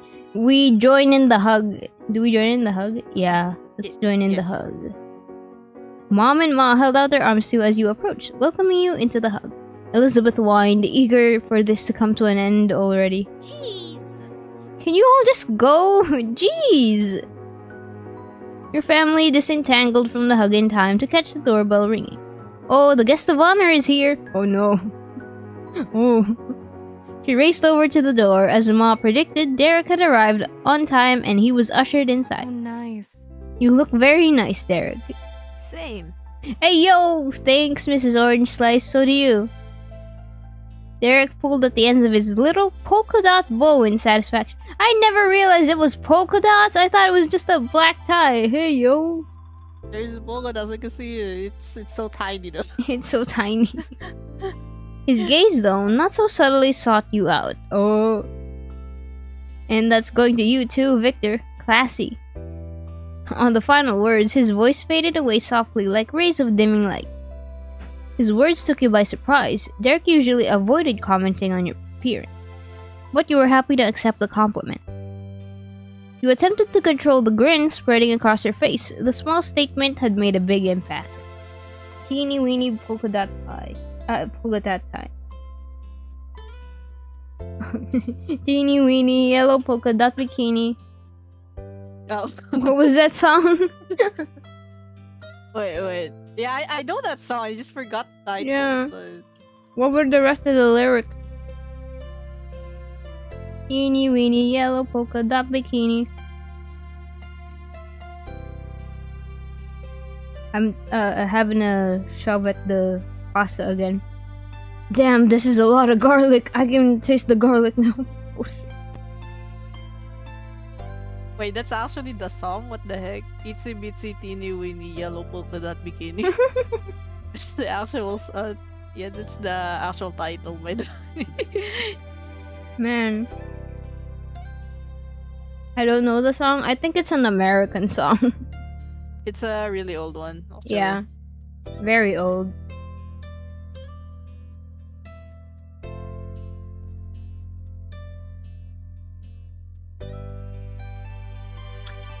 You inspected his outfit in return. I love your bow tie. Love the bow tie, Derek. You teased. Ayo. I wish I could say the same to you, you joked. You look wonderful. I love your bow tie. His crisp formal clothes could barely contain the elation Derek was vibrating. Thank you. It's kind of goofy, but also kind of popular. Now that Mom had finished reiterating the rules to Elizabeth, who then scurried off to the sanctuary of her room, she came over to greet Derek. Hi Derek, nice to have you along for the ride. Thank you for taking me. You're welcome. It's no trouble, you're always welcome. Mom's eyebrows rose in twin lines of concern. Let's all remember that this is only a very very first date. There's no pressure on either of you, alright? Oh shit. Oh, there is pressure. The very first date. It's because it is the first one. I'm showing my age, it seems. No option to gush about the bow tie. Bon knowing yellow polka dot bikini. Well, what does that make me then? Why do I know that? Yeah.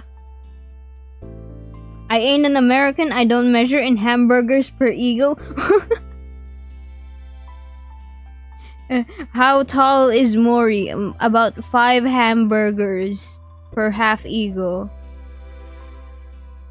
Mori equals ancient. No! No!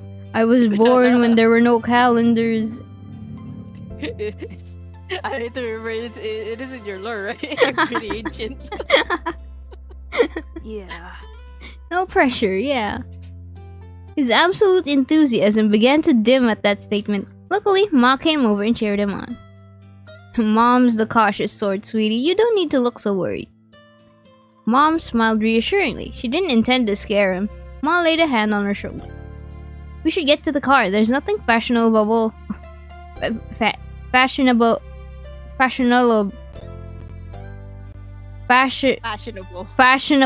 about being late. Fashionable.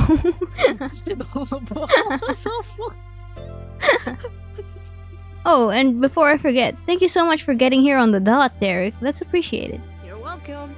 You're welcome, Mrs. Orange Slice. Can you teleport or something? Always polite, huh, Derek? Can you teleport or something? You still managed to be the ideal guest even with the long trip here. Yeah, I wasn't gonna be late for this. The carefree laughter and conversation flowed from Derek. Oh man. I told my mom it was 30 minutes before it actually was. I was definitely going to be here when it was time to go. 30 minutes early? Oh, good God. Wouldn't you have been here way ahead of time? Yeah. Got everything figured out. Your mom got you here 30 minutes late? Wait, if that's what happens, did you really just get here? You're great, but your mom is oh.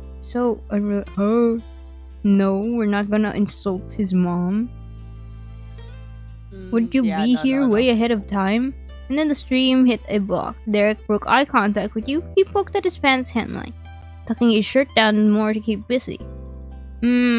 I was. Mom got me here on time, so like 30 minutes before now. Well, I didn't want to interrupt you or your mom's, cause you were probably getting ready then. I just hung out at the park. He got here early. And then his mom got him here early. And then she went back. And then he just hung out at the park before going on the dot. Derek, what the hell? With a wink, Derek tried to smooth over the awkwardness of that confession. Jeremy never popped out of the bushes to insult me, so it was all good. Bruh. Derek was a great guy who shouldn't feel bad about these things. His behavior worried you. That was too cute. Is it fine?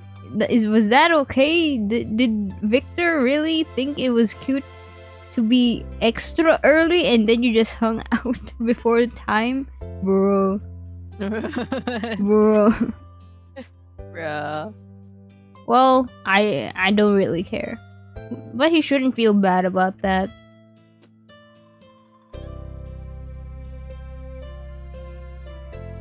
Oh, do we tell him that he's adorable, or is he welcome in our house anytime? You can come inside my house whenever you want, Derek. Your stomach was fluttering. Your mouth was suction and your stomach was fluttering like illusion. That's what got you flustered, that he was here early? Hey yo, Victor Orange Slice. You're too easily moved.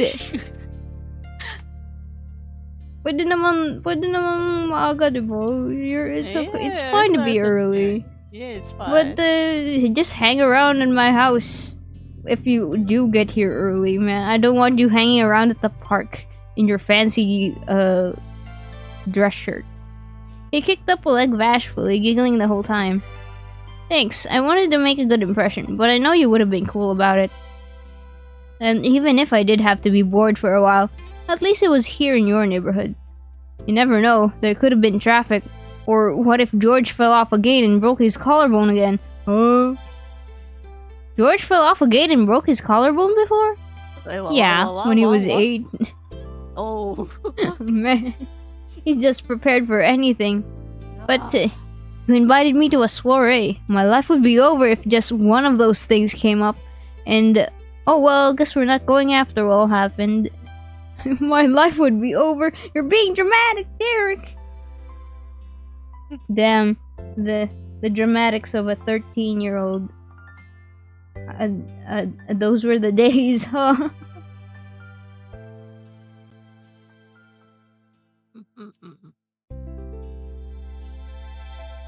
I still have pasta. I haven't finished my pasta.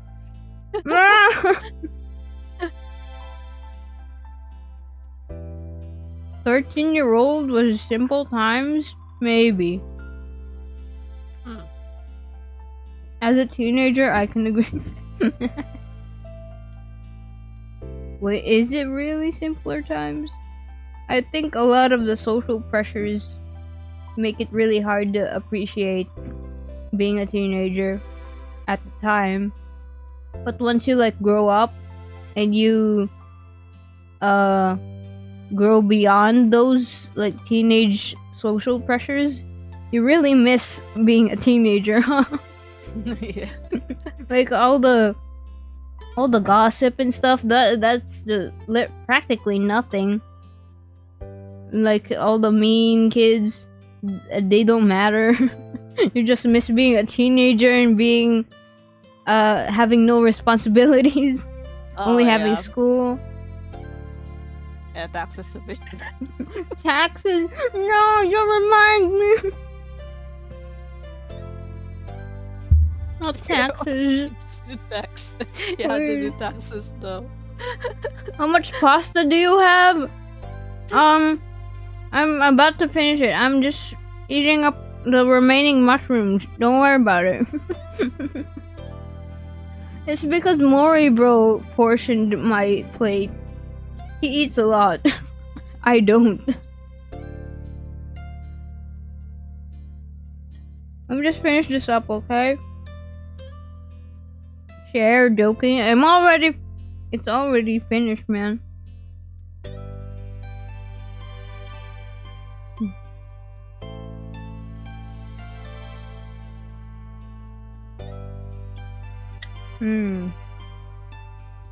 I'm gonna put this at the sink. Oh my god. BRB. Okay. I don't know if I can entertain chat, but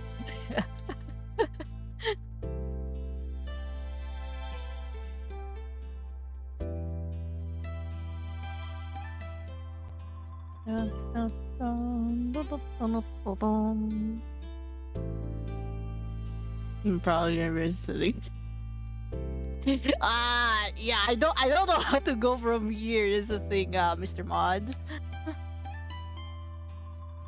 Holy shit. So it's breakfast at your it's like at your time, Elijah. Maloob talaga. Or get entertained together. I can definitely see Mori moving. Hello. Hello, I welcome took a back. drink. No, I'm not actually. I'm not asking for your actual time. But holy shit, that is late for breakfast. Man. 9 a.m. for breakfast. I mean, yeah, I mean over here that's considered like already like noon-ish kind of yeah, that's probably brunch for me. thing. 9 a.m. You go eat. Go eat, Elijah. Good day it. Alright. Back to the game.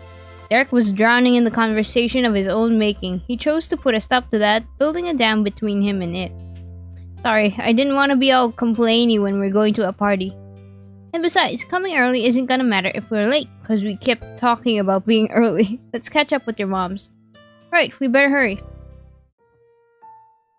You pulled up to the country club. The sun had sunk down into the horizon and the last of his light sleepily warming the oncoming night. Your moms led the way to the space around the back where the event was being held. The place had been transformed through decoration, with smart tablecloths and elegant ribbons contributing to a festive atmosphere. The musicians, dressed in matching black and white, were setting up their instruments and flicking through pages of sheet music. And as promised, there was a table covered in plates of carefully prepared food. There's a live band. Hey, yo. Destination reached, your parents rounded on you and Derek. Things haven't kicked off yet, but don't let that stop you from enjoying yourselves. Have fun. We'll be around if you need us. See you later. See you. Bye.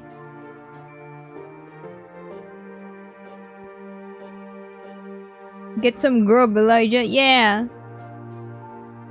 Get a snack or something. Get your breakfast while you watch. Derek enthusiastically waved your moms off, stretching his arm as high as it go. Bye, Mrs. and Mrs. Orange Slice. Once they retreated a distance away, you found him watching you. His eyes sparkled in the dainty dangling lights around as your date together officially began. Ooh. Is there anybody you want to socialize with? That's what parties are for sometimes. Or we could get refreshments. What do we want to do? Let's look around for snacks. Maybe? Or do we socialize first? I'll introduce you to people. Yeah, and then we can like We could socialize and then find a place to sit and have snacks. Yeah. Yeah, just go with the second one. I know a lot of these people since my moms have brought me here a lot since I was little. Whoa. I want to meet them. You beckoned for him to follow you. He strolled up to your side and matched your pace. Most of the attendees skewed significantly older or considerably younger than the two of you, with only a few people around your age. Derek easily found his place in that audience. He dipped his head politely and made his introduction. Hey, I'm Derek. Really nice to meet you. His well-mannered disposition won over the long-time Cypress members right off the bat. Great to meet you too, son. Oh, that's how old, son. As you'd expected, there was an interest in who you'd brought to the party and what your relationship with him was. And Victor, good to see you. Is this your date? Derek clasped his hands behind his back while scooting an extra step closer to you. He was poised as if you were about to take a proper couple's portrait photo. Oh my god. His rosy cheeks would have looked perfect in if a picture had been taken. Yeah, Victor needed a date for the party, and he picked me for it. His phrasing had caught your attention. Did he really think you had to have a date, and that's why you asked? Or were you thinking too hard about it? There was no way to tell by his tone. Derek had used his best behavior voice for the adults. Ooh. I got a banana and peanut butter waffle. Ayo. Peanut butter waffle fire.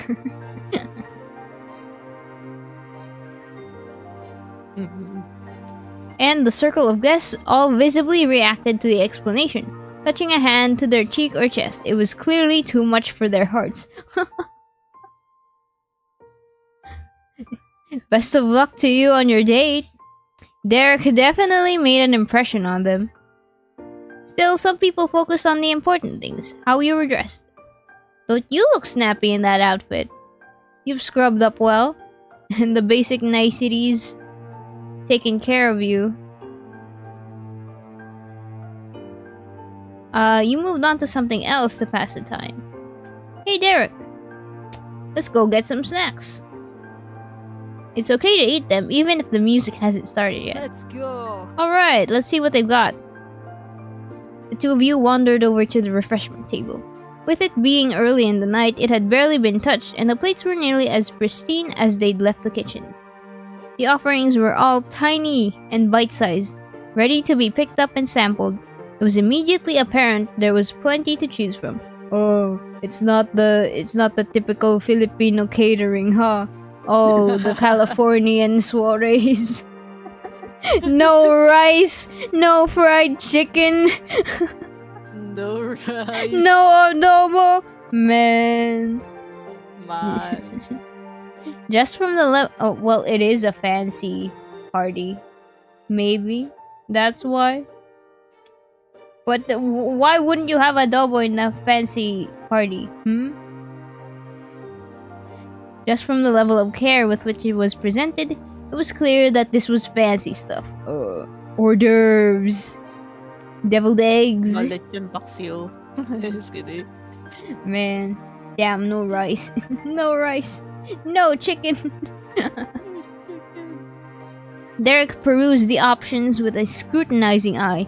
From one end to the other, his gaze swept across the scene. He took a few snips for good measure. They put them together themselves, or they hired a catering company to come here and make them. But it's really fresh. That's great. I couldn't tell at all. It looks too bad to be fresh. Ayo. More like it's gross. Ayo. But only some of it is any good. Yeah, this is good stuff. You nodded, happily agreeing with Derek's assessment. It was quality food. Man, 3 of these are like, this food is bad. Yeah. No pancit, No rest in pancit. peace. Oh. Man, what kind of party is this? Yeah, let's just agree with Derek's assessment.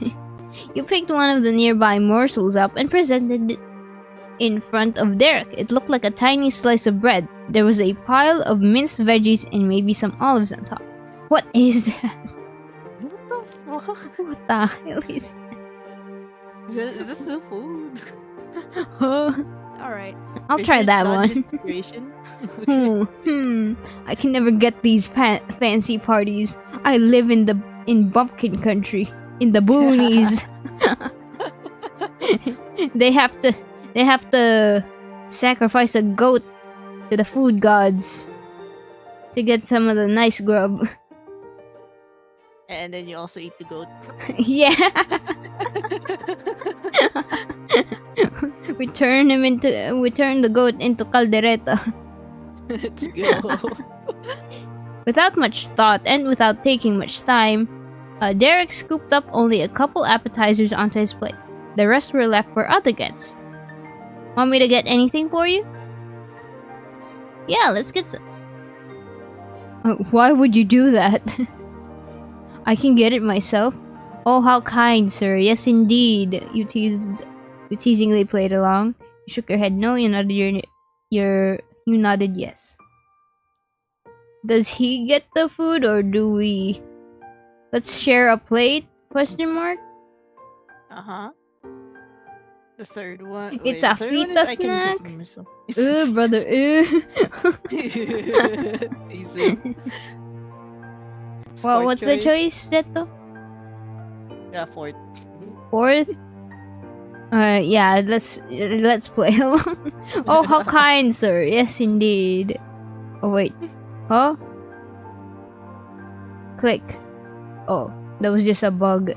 I want it all. Damn. Just those ones, one of each. Surprise me. Do we let Derek choose? Woohoo, teasing. Ayo. Yippee. Then we just doesn't want it all. Ah, no. Surprise me or just those ones? Let's pick. Maybe we get like an option menu. He gestured and described the food you had in mind while Derek nodded I'm along. on it. I'm on it. Derek put his own plate down to get an empty one. He sidestepped across the length of the table, filling your dish with every one you pointed out. Then the plate was offered to you. Thank you. His cheery reply was said in the same moment he lifted his own food back You're up. welcome. You're welcome. So do you like it? Did you know they add ice to cracker mix? No! The how it's made episode, it's been ingrained into our brain. It's like, why would you remember that now? I was waiting for your call back and I was watching how it's made. Did you know they add ice to cracker mix? Derek paused mid-bite. What? Crackers, the packaged kind. They add ice to the flour and stuff when mixing ingredients to keep it from fermenting too soon. Oh no. The brain rot. Cool.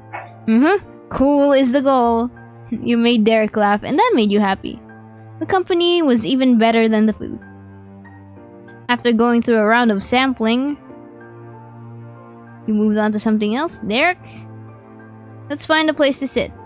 Obviously. Oh duh, yeah, you have to have a place to sit. Let me just... Daigo! Hello! Thank you for the head pats. We're on a date with Derek right now. Aw. He checked out the area, swiveling his head around. When Derek couldn't get a good enough view, he hopped up into the air. Damn, short king. Go off. That one looks open over there. I think so too. You walked to sit at the edge of the party area, where it was quieter with fewer people cluttered around. Derek hustled to reach the table first. Don't worry, I'll get that for you. Oh, such a gentleman. What a nice boy. He pulled out a chair and waited. You're a real gentleman. Short king, you dropped this. You're a real gentleman. You took a seat in the woven patio chair. It was still a little warm from what was left of the sunlight. Derek gladly pushed it back into place with you in it. Then Derek swung around the table and got into his own chair, the one right across from you. Where did you learn all your manners? Have you been to formal parties before? Not a summer soiree, but quinceañeras and weddings, that sort of stuff. Yeah, that's nice. They were pretty fun. Derek leaned all the way back, giving a grin. The conversation continued until you felt refreshed and ready to go again. Alright. Is there anything you'd want to do? Letting the next move be up to him, Derek relentlessly looked around the party. He squinted his eyes and really considered the possibilities. Then, he gave an unassertive answer. Well, if it wouldn't be a big deal, would it be alright if you showed me around? I've never seen any of this place, so could we go on a walk? Derek's pointer fingers tapped in a rhythm across the edge of the table, like he was spelling out his answer in a text on a typewriter. It'd be nice. Let's go. Thanks.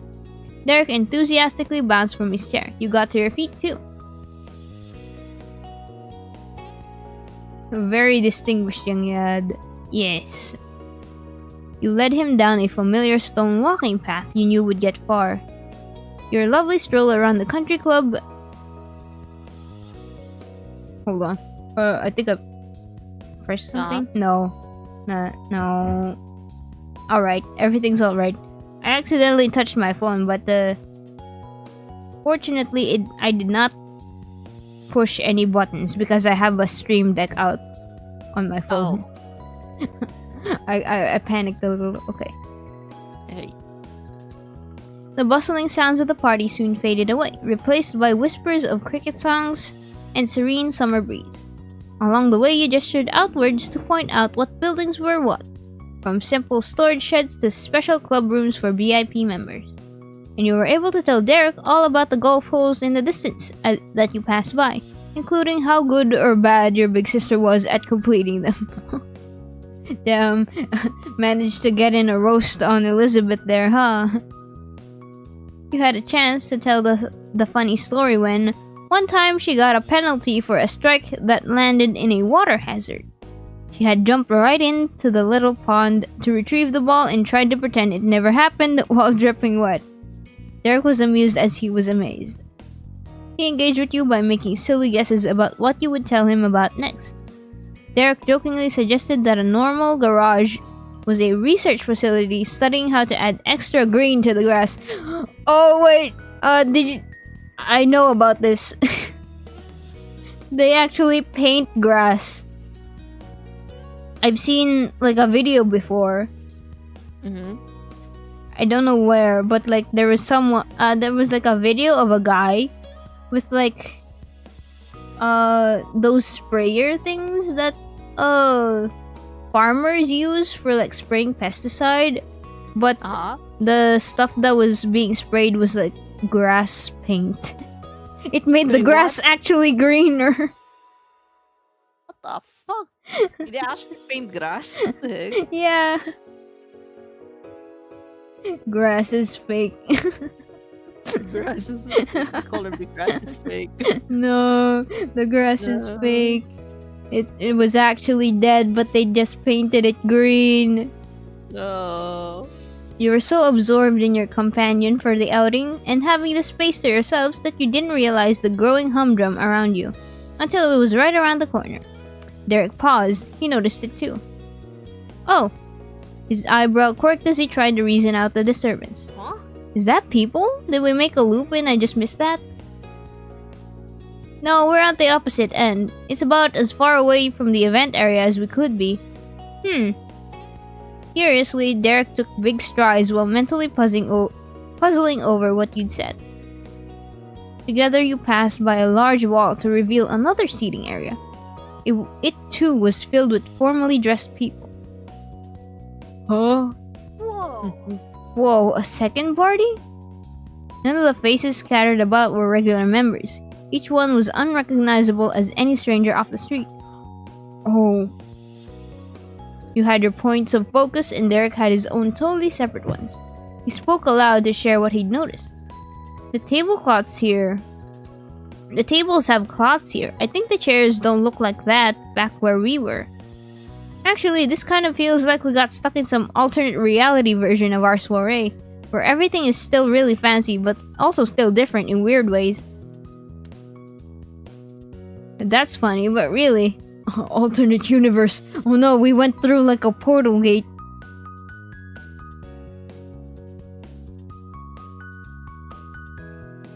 You're right. That has to be the answer. Hey, you're the one who's supposed to know the real answer. Okay. Actually, this is their outdoor dining seating area for other types of events, ones that aren't the normal soirees. I've never had a reason to go here. When I visited my mom's, I kind of thought I'd be empty with a soiree happening. Derek gaze wandered across the area, taking another shrewd look. Yeah, why be in this place when there's food and pretty lights over in the patio? And there's way more teens than at our party. Tons of them look like our age. This is mysterious. The long list of questions didn't bother Derek. Quite the opposite. Playing detective was something he was having fun with. It's time to get to the bottom of this. I'm gonna ask somebody what's up. What? Derek, are we really gonna do that? Tally ho, Watson! Oh no! Tally ho, Watson! It's a mafia meeting.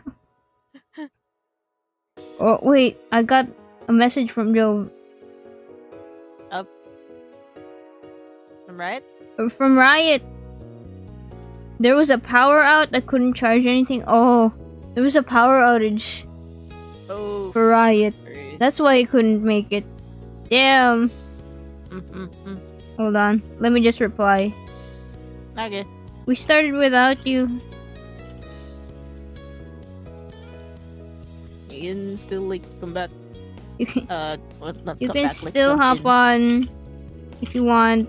If you can.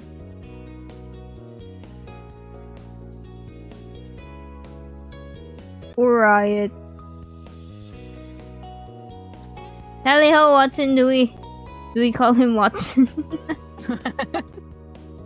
Does that mean we're Sherlock? Damn.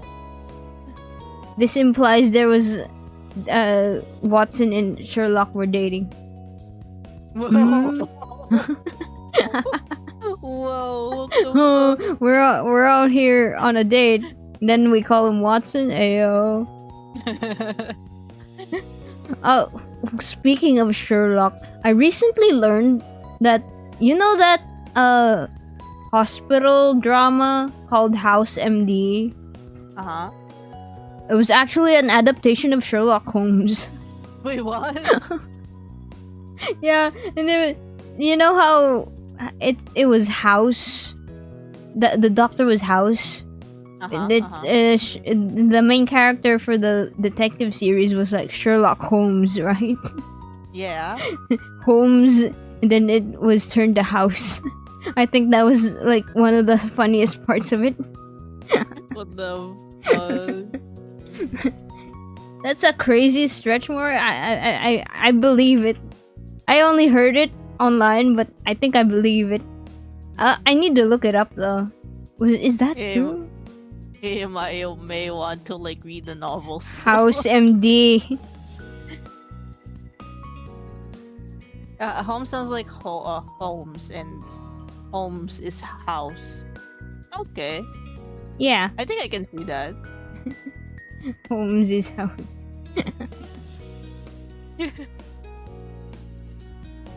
And then since House MD also has like this sidekick character, that's kind of like a Watson. the sidekick character for Sherlock Holmes is Watson, right? And then the sidekick character for House MD is like James Wilson. Kinda on the nose. Watson, Wilson. And they're both son. It start with a W. Hold on, let me check the Wikipedia. Chilling with my homie Holmes. Chilling with my homie House. Sherlock. Mills. Hey, Bonsai is back already. Bonsai, welcome back. Yeah, it is references to Sherlock Holmes. There's a section in the Wikipedia article.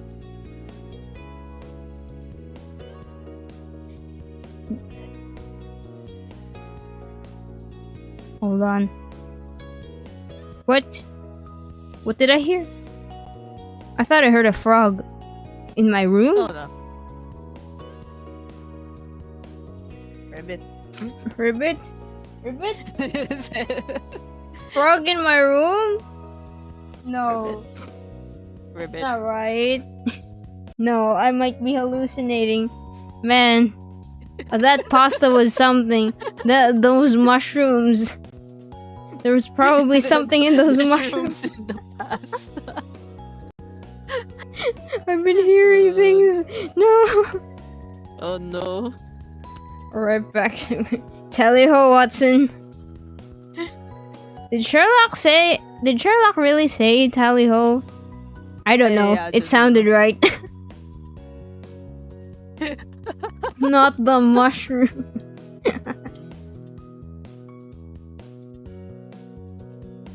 I gotcha. You've got a point. The two of you boldly headed into the thick of the family reunion. Business meeting, wedding, secret society meeting, or whatever it was. Soon you would know.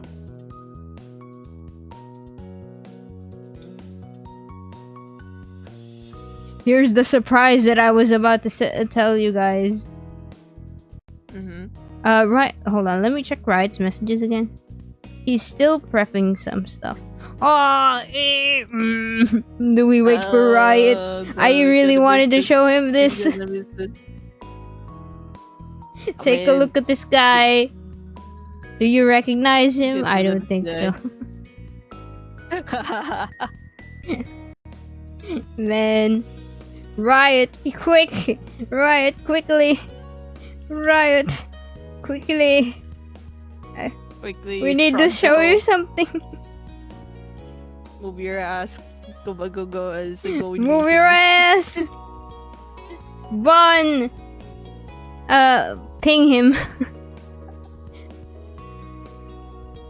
Why is everyone hot in this room? Wait until you get to step 3, Elijah. Pinging. We need to show him this.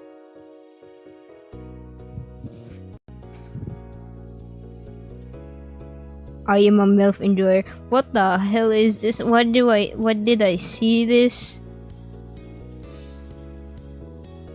Discord is a cesspool. Hey, which one? I just saw Hansel's message. I am a MILF enjoyer. Man, I love the fister. Lamaw. In VTuber. Why did you pick a game where everyone is hot? I didn't. I just thought it would be a cute little childhood friends to lovers visual novel. I didn't expect other characters to be hot. Who said what now? Don't worry about it, Nil. Word.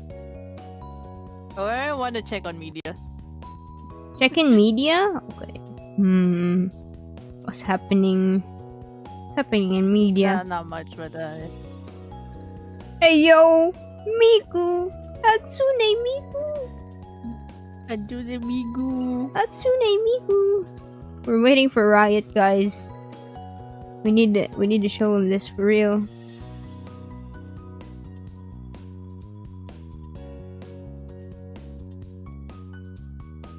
I'll give him 5 more minutes, question mark.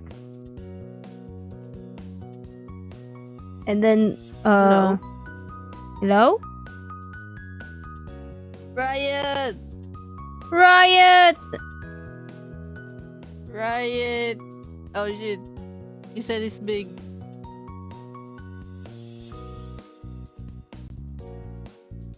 Oh, his head. No! Yeah, he said it's Brain. big. Hold on. Hi. Hold on, let me adjust the browser group. I have like the group option, so you're gonna get really small, Zeto. Yeah, I'm gonna be small. Still cooking. What are you cooking? Yeah, cooking. Yes, dinner. It's around that time.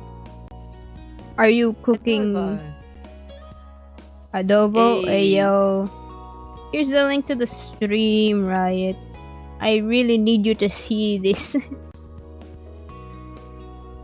Do you recognize him?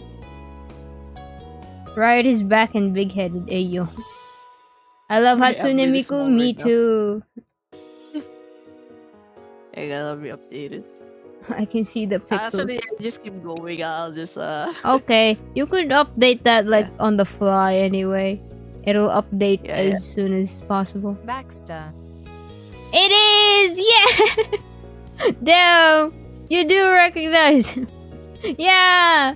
This is Baxter! The subject Derek zeroed in on was the tall kid, maybe a little older than you and him, who stood at the edges of the crowd by themselves. Most everyone else was part of a group, or in one-on-one conversation, but not that person. Their hair was short, swooping black strands that framed a pointedly petite face. Their dark brown eyes were heavily lidded. On a second glance, you also noticed there was a small mole on their I neck. recognize my third husband anyway. How is your third husband? You wouldn't have been surprised if people told them they were pretty. Oh. The rest of their skin was pale white, the kind that had somehow escaped any tanning, freckling, or even sunburning in California's summer rays. Derek offered a friendly wave once he was close enough for it to be clear he wasn't just passing by. So, Hey, so this might sound weird, but what are you guys doing all here? A coy smile came across the stranger's face. We're visitors who are in this town for a dance circuit. This dining area is reserved for our group only tonight. What's going on with you? The tables were immediately turned. You and Derek had questions to answer for. He rubbed his cheek and chuckled uncomfortably. oops. Oops, we didn't know that. There's a soiree happening on the other side of the club for members and their guests. That's where we came from. Please don't tell on us. That got them to open their eyes completely. They even leaned forward just a bit, much more engaged in the conversation. I thought I'd noticed something that way. It's been bothering me the entire evening. I was planning to check when it got darker. It's the boy. Bro, can we share? Riot. Elijah's asking. I will fight you. Man. Holy shit. Yeah, well, that's what it is. Sorry for crashing your party. Don't apologize. The self-described dancer's eyes sunk back into their half-open state as their lips curled even further. The smile had become a true smirk. I'm still going to yours when I get the chance. The mutual exchange of secrets brought a light-hearted sense of camaraderie between your tiny group. But it didn't last. They inclined their head in a slight nod before breezing away. Bye! Good luck with your dance circuit and everything else. Have a nice life. No! Yeah, good luck not getting caught, ayo.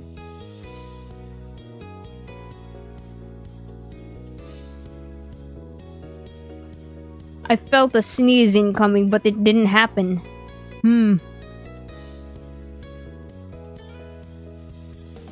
Goodbye. As soon as your vague acquaintance mixed back into the crowd of fellow suited performers, Derek wrapped his arms around his chest. Okay, I feel way more out of place now that we're not even talking to anybody. Let's go back to the path before one of the adults realizes we're not supposed to be here. It's gonna be like that movie with the aliens who take over people where they point and yell at real humans. It's so freaky. Oh! It's gonna be like that movie with the aliens who take over people? where they point and yell at real people. It's so freaky. Is he talking about Avatar?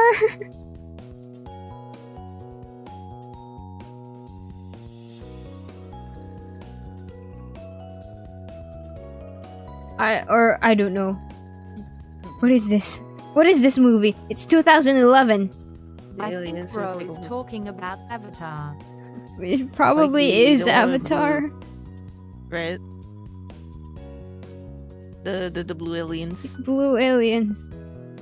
Right, we've got to go. Wait, they probably can't tell. Let's join this party. Hey yo. If you want to leave, I don't mind. Could we stay? That's scary. I want to leave. That's not gonna happen, Derek. We can hang out here. Do we go or do we stay?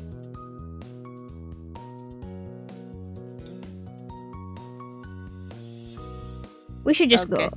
I think we should go. There you go. We've got to gotta go. Zoom in. Zoom in. Ayo. We zoomed Ayo. in. Although it's Don't worry it's about still the pixels. bot. That's Riot's voice DLC. Yeah. I want to see more hot people. That's the only hot person you'll get to see in this in this part. For now. For now. Get ready for step 3 later. Derek's expression tense with a grim seriousness. He took an extra step towards you, never taking his eyes off your surroundings. Some of the guests had already begun directing lingering glances to the two of you, unsure of your presence Voice there. DLC Cosm cooking. Cooking Let him adobo. cook. Let him cook. The closeness allowed you to hear conspiratorial words said under his breath. How are we gonna handle this? We can escape faster if we get out on the grass. We just need to pretend we belong and walk out. I've got no clue. You froze. How do we get out of this? I have no clue. Yeah, we've got no clue. It's okay. We got one. Riot's here. We got one more baddie. Ayo. Nil. Use the grass. I am not stepping on the grass, bro. It's okay. No pressure, right? Let's just get back out of here slowly. Okay. Trying to ignore the stairs, you made your break. You made your break for it. You hook an arm around Derek and began to walk? Or do we not? Do we hook our arms around Derek's arm? I would say Do I say we? yes to the Right. right? How about you? Oh my god, I'm a baddie. I'm honored.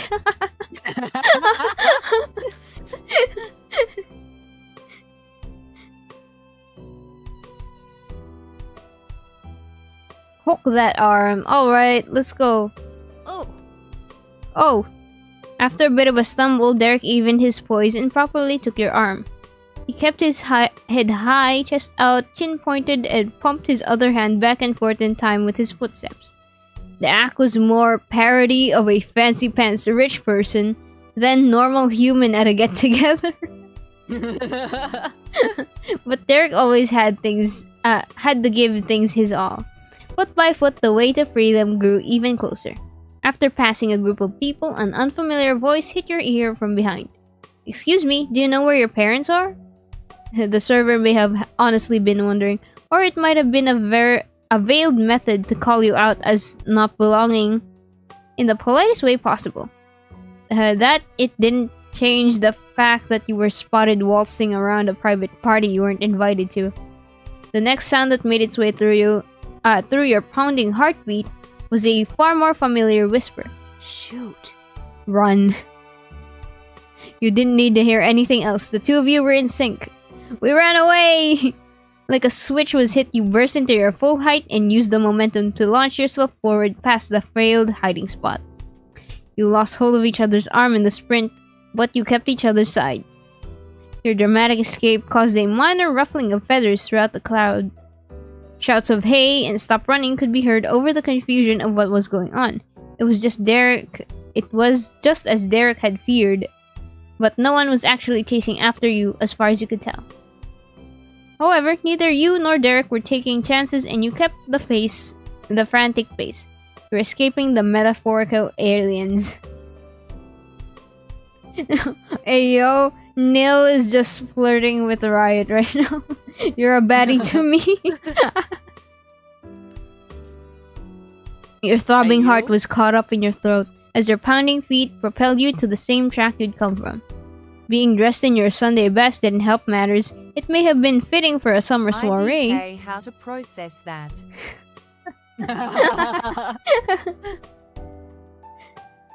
It's fine. It's fine. Just say thank you. It didn't fit at all for situations like that you somehow ended up with. It seemed you and Derek had a knack for winding up in situations that required a hasty retreat. At least that time you could get away for good. You wouldn't have to go home and face the music like when you ditched Elizabeth on the first day of vacation. No! Once you made it halfway back across the country club, you finally floundered into a stop, huffing and heaving for breath. You had to prop yourself up with your hands against your knees. Your face was flushed with heat, but a chill began to seep in as the evening wind brushed over heads of sweat on your skin. You got goosebumps along your arms. It was invigorating. Meanwhile, Derek wiped his forehead with the palm of his hand, likely missing those plush arm wristbands he always had on, and glanced up at the sky. Good job, team. Looks like we shall live to see another day. Another victory in the bag. Get it, Victor? Yay. Why did you ditch Elizabeth? She's my wife now. Ayo.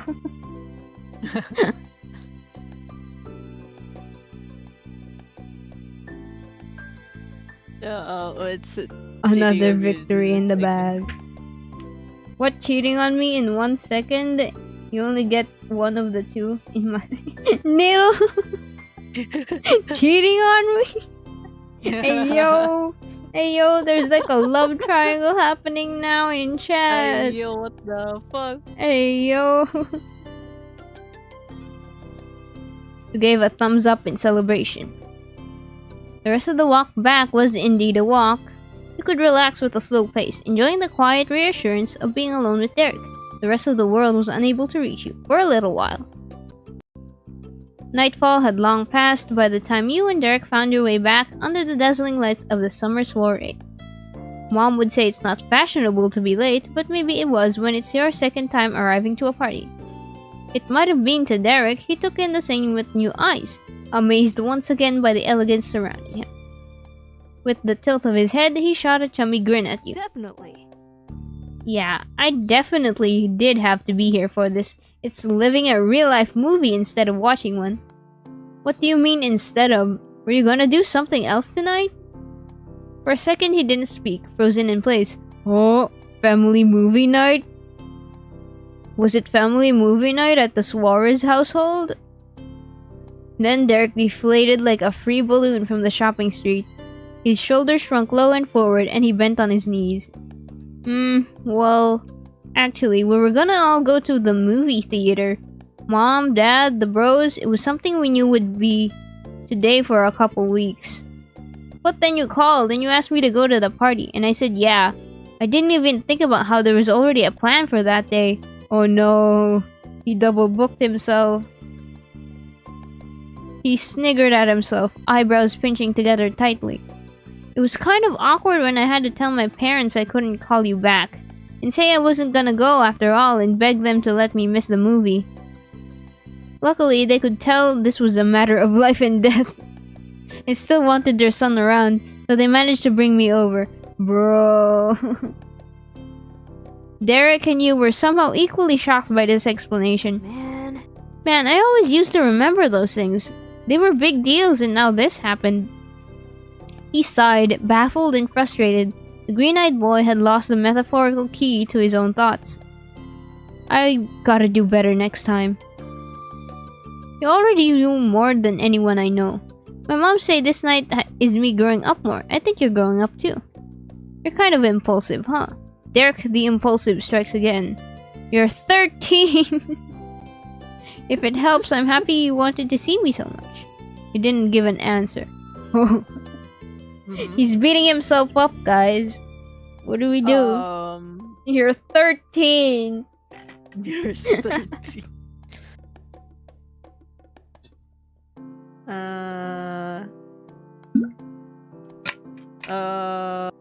Well. Yeah. You're Everyone 13. says that you're 13. You're not expected to be on top of things. You're 13.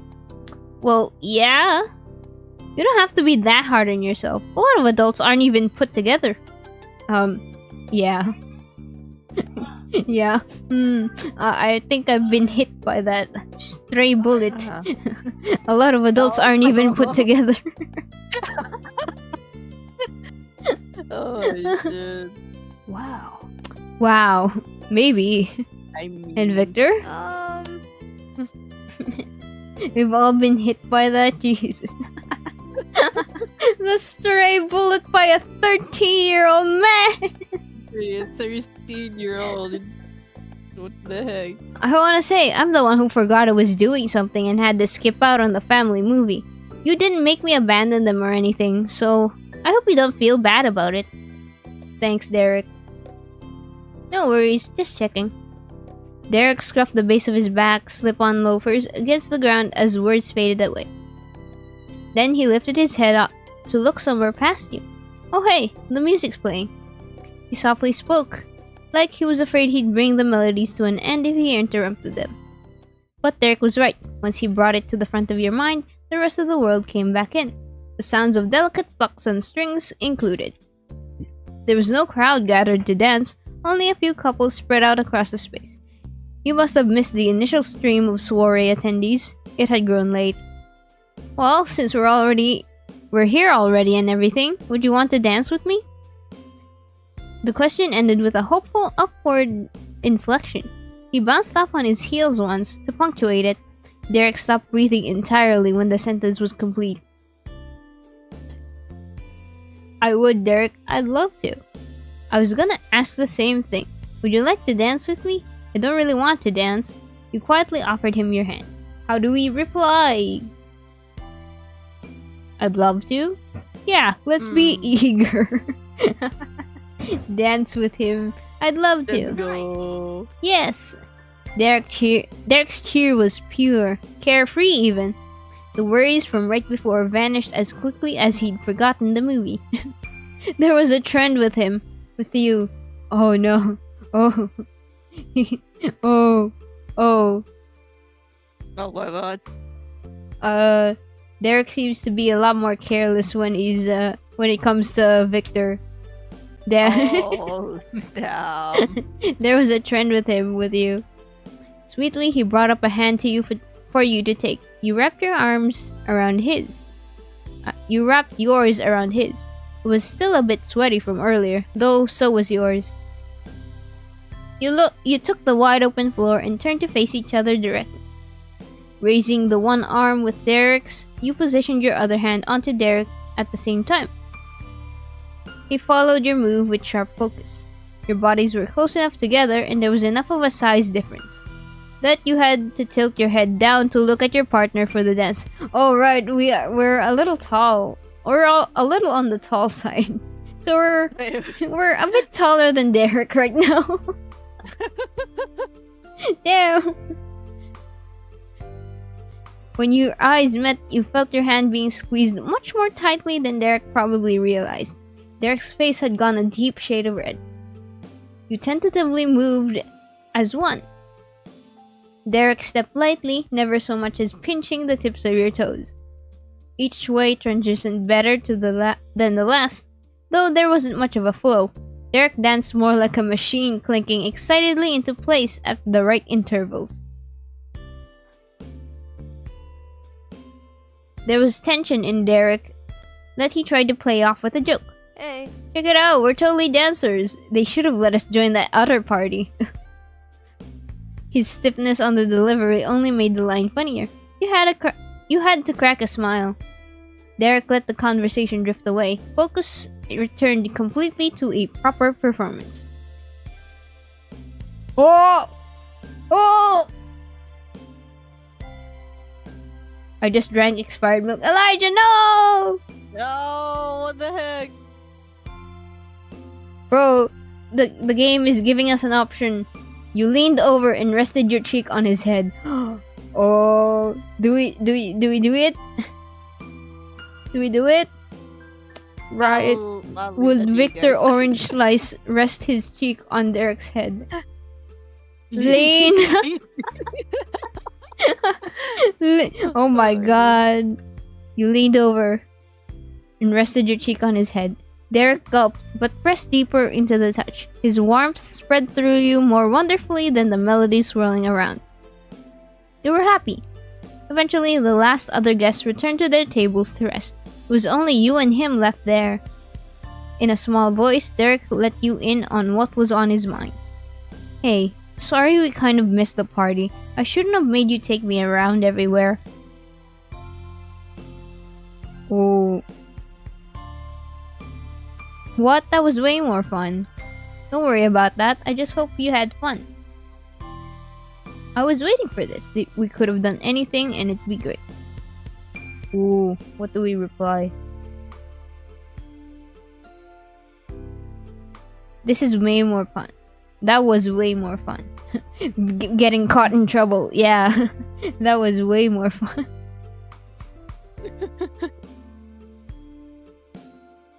Sure. See. Really? Thanks. I liked hanging out tonight. I'm still having fun right this exact second. I'm really glad I had my first day with you. Thanks for trying to make things a good time. Quietly enjoyed the moment. Do we just straight up say? Is drinking think, yeah, I expired think- milk dangerous? It'll make your It's- tummy hurt. Yeah, you're At gonna the have very like least. a long appointment to the toilet afterwards for a while. I mean, You'll be sitting on the ivory throne for a little bit, but don't worry, you'll be fine eventually. yeah, after you shout it out, it's fine. After, okay, all right, Zeto, go off. I'm gonna die. You're gonna die in the toilet, for real, for real. The toilet is gonna die.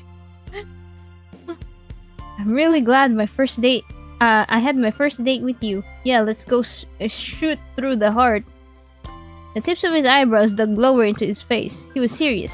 Really? You mean it? Yeah, I really mean it.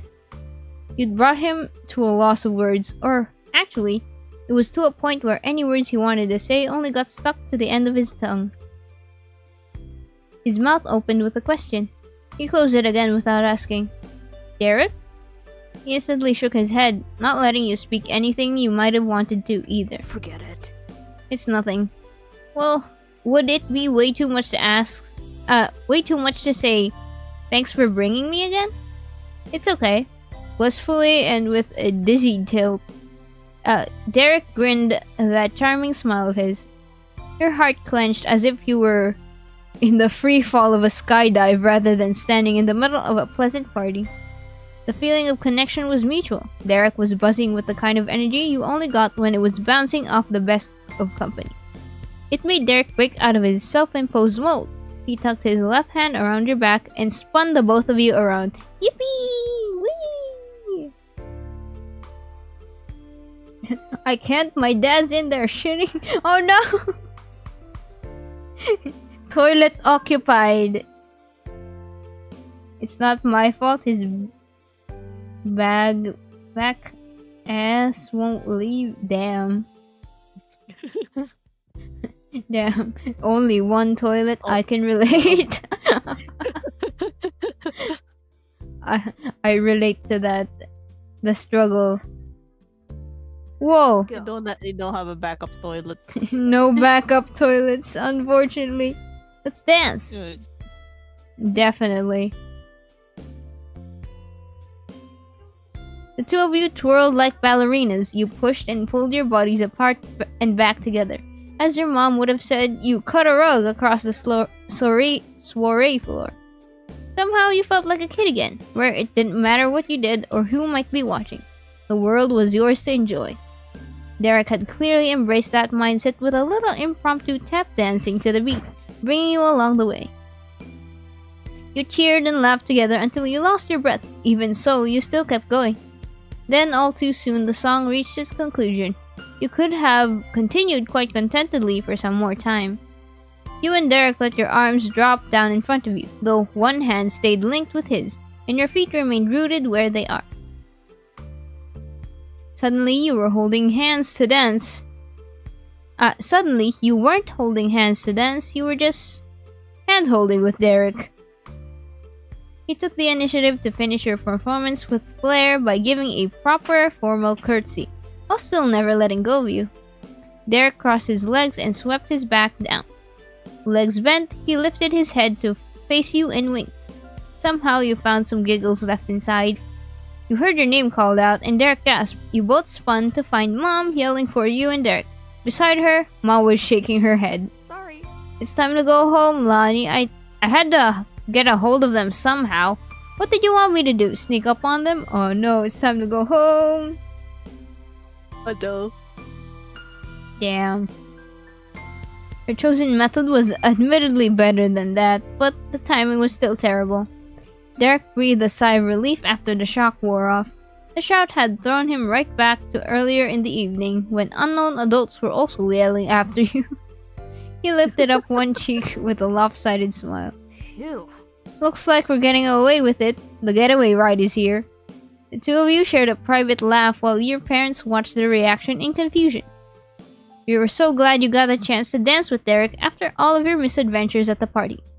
Despite the minor spook thanks to your mom, it had been a perfect ending to the evening. And it had to end sometime. You didn't need to say anything to him. The two of you strolled together again over to your parents, who were still bickering playfully. Hello, Mrs. Orange Slice and Mrs. Orange Slice. Standing shoulder to shoulder, the two surveyed you and Derek. You wondered if they were checking if they were returning the Suarez son in the same state that he'd left the house. So, That was quite a night, huh, gang? Wasn't it just? I think it was pretty unforgettable. Derek's face had a full grin, and while the words were in response to your parents, he looked directly at you when he said them. Thanks for bringing us. Ma was smiling too, with an expression so soft it could have cradled a newborn chick. well, And how was your very first date? So good. Amazing. Hey yo, really? We couldn't catch a glimpse of you the whole night, so what? Please don't start on them already. It technically hasn't even ended yet. Fine. Good. Well, we'd better hustle. First stop is bringing Derek home, and it's already getting late.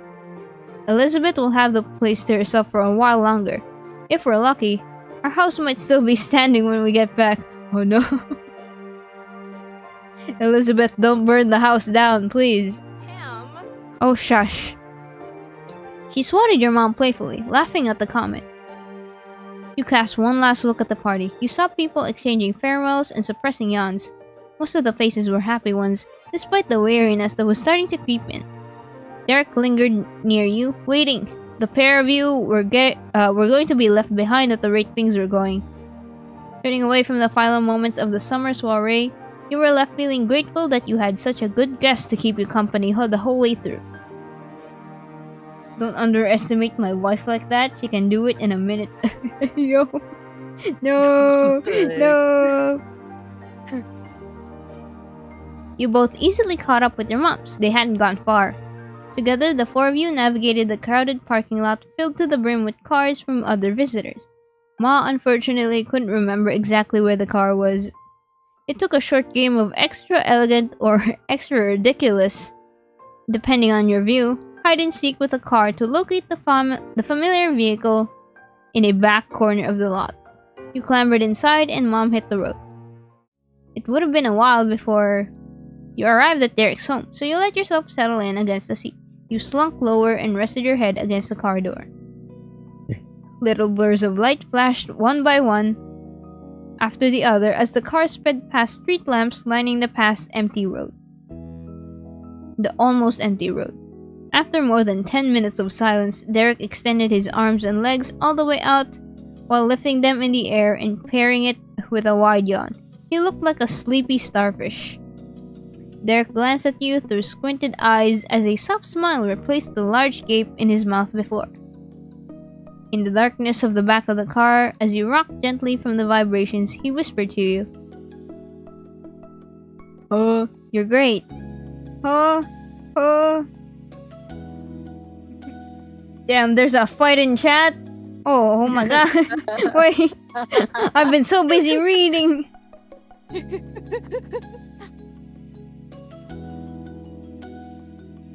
You mean my man? Even you're gonna take Elizabeth too? Goddamn, right? Ding ding, fight! I don't want to fight. I have 3 husbands. You think I care? So let me have Elizabeth. Man, place your bets, people. Place your bets. Place your bets. Oh my god, Riot. Look. Send donations for the bets. Derek said we were great. Oh. You're great. You're breathtaking. You're breathtaking.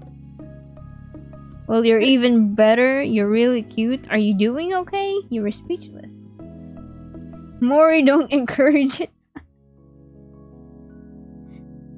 Don't worry, I'm not. Yeah, you're just watching. I'm just gonna watch. I kinda insinuated it, but yeah.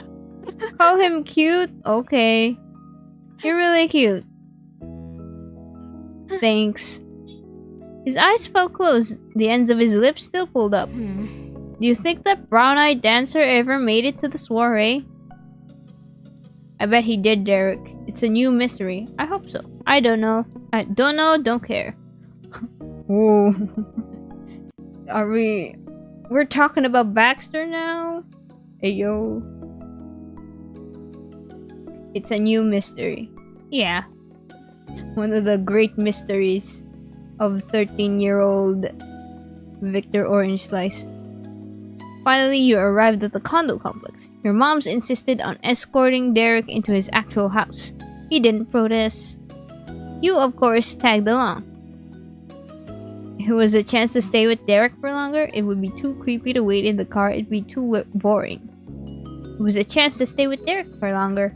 It was a short walk to the building, through the modernly decorated lobby, up 1 floor and across the hall to Derek's front door. He paused the journey for a second to give a warning. We're gonna have to be really quiet. It's past my brother's bedtime. You and your moms nodded as a group. Mom even went the extra mile by making a mock zipping gesture across her lips. That was enough for him, and Derek shoved a hand deep into his gray dress pants. He retrieved a loop of shiny silver keys. He cycled through the first couple of rings before carefully gripping the one he needed. It was slotted into the keyhole, twisted, and then the door was tugged slowly open. Derek went straight in. You followed on his heels with Mom behind you, and Mom got inside last. She shut the door. The lights were on in the main room, but it was empty space. None of the 4 people here could be seen. The only sound was clinking, rumbling, and an active dishwasher. Derek bobbed his stretched out hands down low and back up, gesturing like a team captain for you to hold the line. Your mom gave a thumbs up. He tiptoed down the hall, hunching his shoulders up high. When he reached the last door to the end, he shifted from almost crouching to extending out to his tallest height. Then Derek gave the door a few light knocks. Mr. Suarez answered, his features lit up seeing who was there. Mrs. Suarez joined her son and husband right after. Mouths opened and closed as they had an inaudible conversation on the other side of the condo. Their lips shut when Derek pointed to the entryway. Both Suarez's parents took a step out of the room, one in front of the other. They easily spotted your family there, huddled together in your formal attire. The 3 of you stayed put while they crowded through the hall. The room came alive with pleasant greetings between the 2 pairs of grown-ups, though all in hushed tones. They offered a hello to you next. Welcome to our home, Orange Slice family. So good to see you. So good to see you again. Hello. We've returned your kid in one piece. Good to see you too. Hi, we've returned your kid in one piece. Oh, thank you. I see that. Hey, Mom. Hey, Dad. Hello. Hello, Derek. Sorry for keeping him out so late. Right, for a mostly elderly crowd, those country club goers sure can party into the wee hours of the night. From the side, Mr. Suarez snickered. Apologized to Nicholas. Derek picked up on the little comment loud and clear. It made his teeth clench. Aww. He threw a fit, huh? The chuckles grew into a full, unobscured laughter. Yes. He was trying to drown us all in tears when the time to sleep came, and his most loved person still wasn't home. Junior wasn't pleased either, in his way. In contrast to the father's tickled amusement, Derek's mom frowned. She rubbed the opposite sides of her forearms with her hands crossed over her chest. Don't worry about that. Derek and Victor can't be blamed for that. It was an important night. Yes, it is. Shh. Oh, shush. Derek and his mom brought a finger to their lips to hush Mr. Suarez in a united chorus of disapproval. Derek's dad chuckled softly under his breath, rustling his beard. You got the impression he knew exactly. Huh? I think I gotta head out. Alright. Thank you for Alright. Thank you for hanging out, Jet. Yeah, thank you for the stream as well. Yeah, Yeah. see you, chat. Yeah, See ya. We're about to end on this as well anyway. I'm trying to read a little faster. But yeah.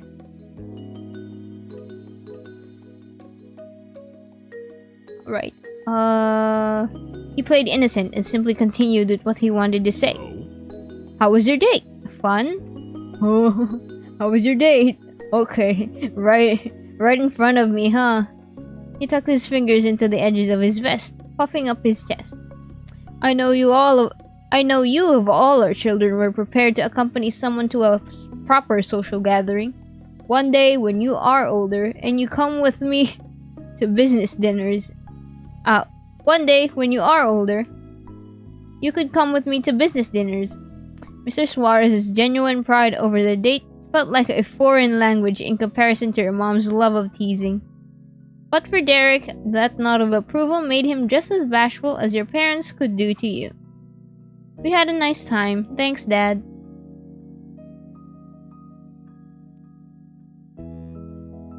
Mrs. Suarez beamed and gave her child an encouraging pat on the cheeks, squashing his face between both hands. That's great. That's what we hoped to hear. Thanks for getting Derek yesterday so we could talk. Thank you for letting Derek come with me to the party. Thank you for letting Derek come with me to the party. You're welcome. You're welcome, Victor. I wouldn't have wanted him to miss it. His parents were so nice, but it wasn't a surprise. Derek had to get it from somewhere. And have no fear, Junior and Nicholas will recount the movie so well, it will be as if you saw it yourself. I already feel as though I watched it myself 3 or 4 times. Oh. That was meant to be further encouragement, but the weight of self-imposed shame brought Derek's head back down. His mom watched over him. Her mouth opened slightly before she had words to say. Were you stressed about that tonight? Not coming to the movies with us? Maybe. Maybe a little. No more. Done cooking but still got a mute cause sis studying. Alright. Derek, you have nothing to be guilty over. End of discussion.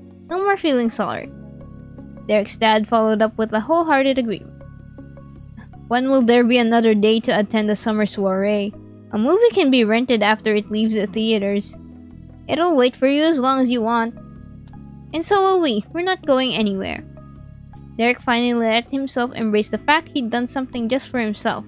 Oh, he was a little selfish today. And that was alright. Thanks, Mom. Thanks, Dad. He stood a little taller, seemed a little more grown up. Exhaling long and slow from his nose, Mr. Suarez spoke peacefully. young love is a beautiful thing. Man. Okay. Alright, Mr. Suarez. Did you guys hear that, by the way? Damn. Really, truly. Very specifically. Damn Oh, okay, Mr. no. Suarez. damn okay, Mr. Suarez. Young love is a beautiful thing. Damn okay, Mr. Suarez. You questioned if you actually heard that right until you heard Derek. What? What? He might not have heard himself, though. Derek was in such a shock he shouted out with a volume higher than you'd ever experienced from him. At the worst possible time for it. No, you're gonna wake up your brothers! A bushy brow raised on Mr. Suarez's head.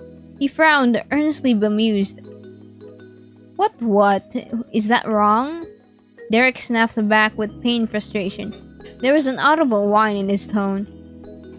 Why would you say that? And then tiny, rapid footsteps thumped out across the hardwood. Oh no! The echoes moved with purpose. They were coming closer. An accepting sigh of defeat brought your attention away from the incoming commotion. Mrs. Suarez had folded her arms across her chest. Well, he's up. Derek clapped the hand to the face. He winced partially from the impact of that, but mainly from the consequences of his earlier action. I hate to say it. I hate to shake you off, but we're going to have to get Nicholas back into bed where he belongs. Time to call it a night, everyone.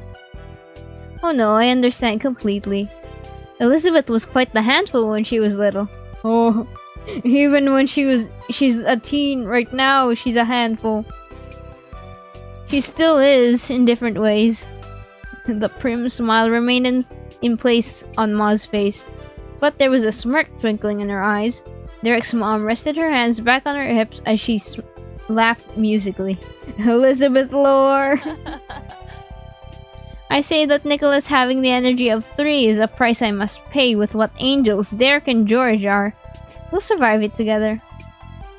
The two set of parents exchanged the briefest goodbyes with each other, but they weren't any less friendly. There wasn't time to waste. Night, Victor. Sorry about this. The party was great. See you later. It was amazing. Have a good night. Yeah. He waved with a sleepy softness while you were ushered out by Mom and Ma. Before your Ma could pull the Suarez's front door completely shut, a final squeal escaped through the cracks. Damn. Alright. That was followed by the click of a lock in place. Derek had officially been returned to his family. He was no longer your guest.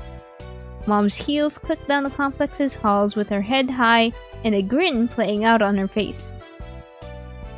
Now that's one way to end the night. I agree, Pam. If only Elizabeth would welcome us home with the same level of enthusiasm. They both laughed, covering their mouths and trading glances like schoolgirls.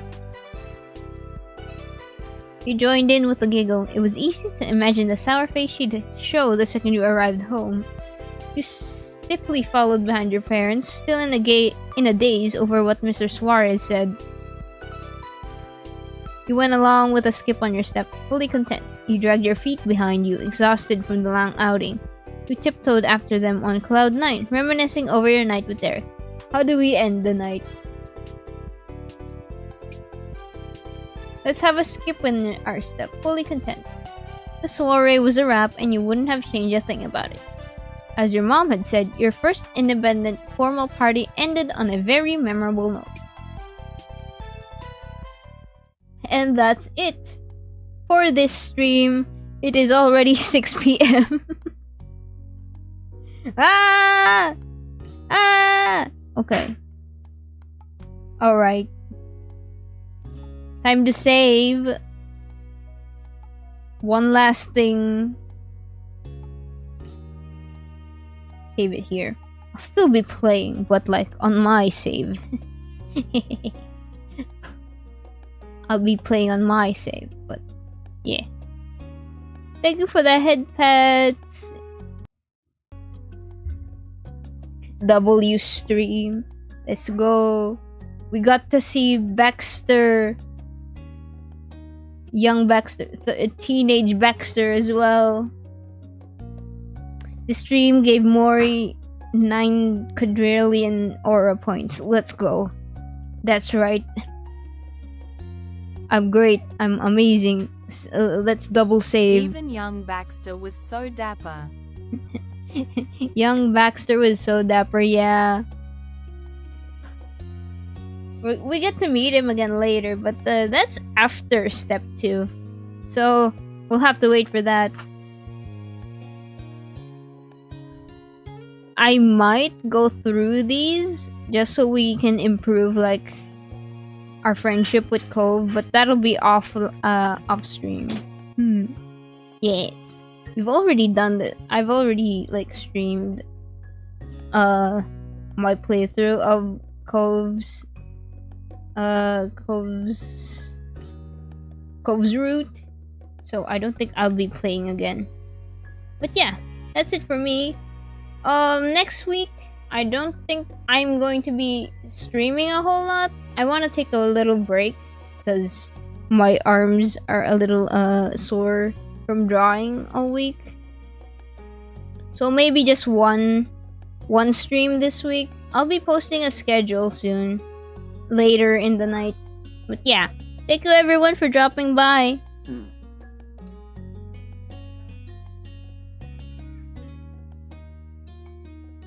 It's alright. Breaks are important. Yeah, thank you guys.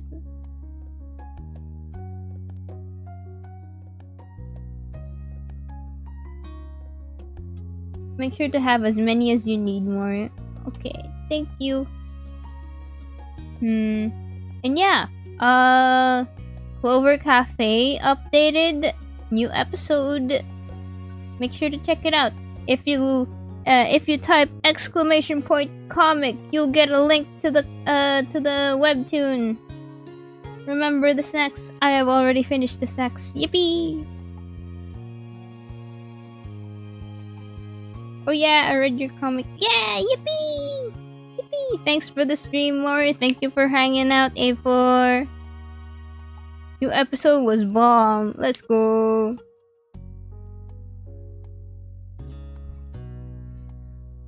Wait, I'm gonna read it. Type !comic in chat to get the link. Is it working? It's not working. It's working! Yippee! Yippee! The command works! Yippee! It works! Yippee!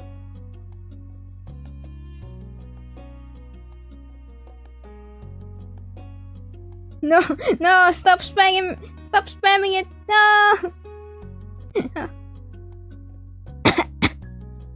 Alright, I'm ending stream now. Thank you guys for dropping by. Yippee! Yippee! Bye bye! See you again on Friday maybe. Alright, bye bye! Bye bye!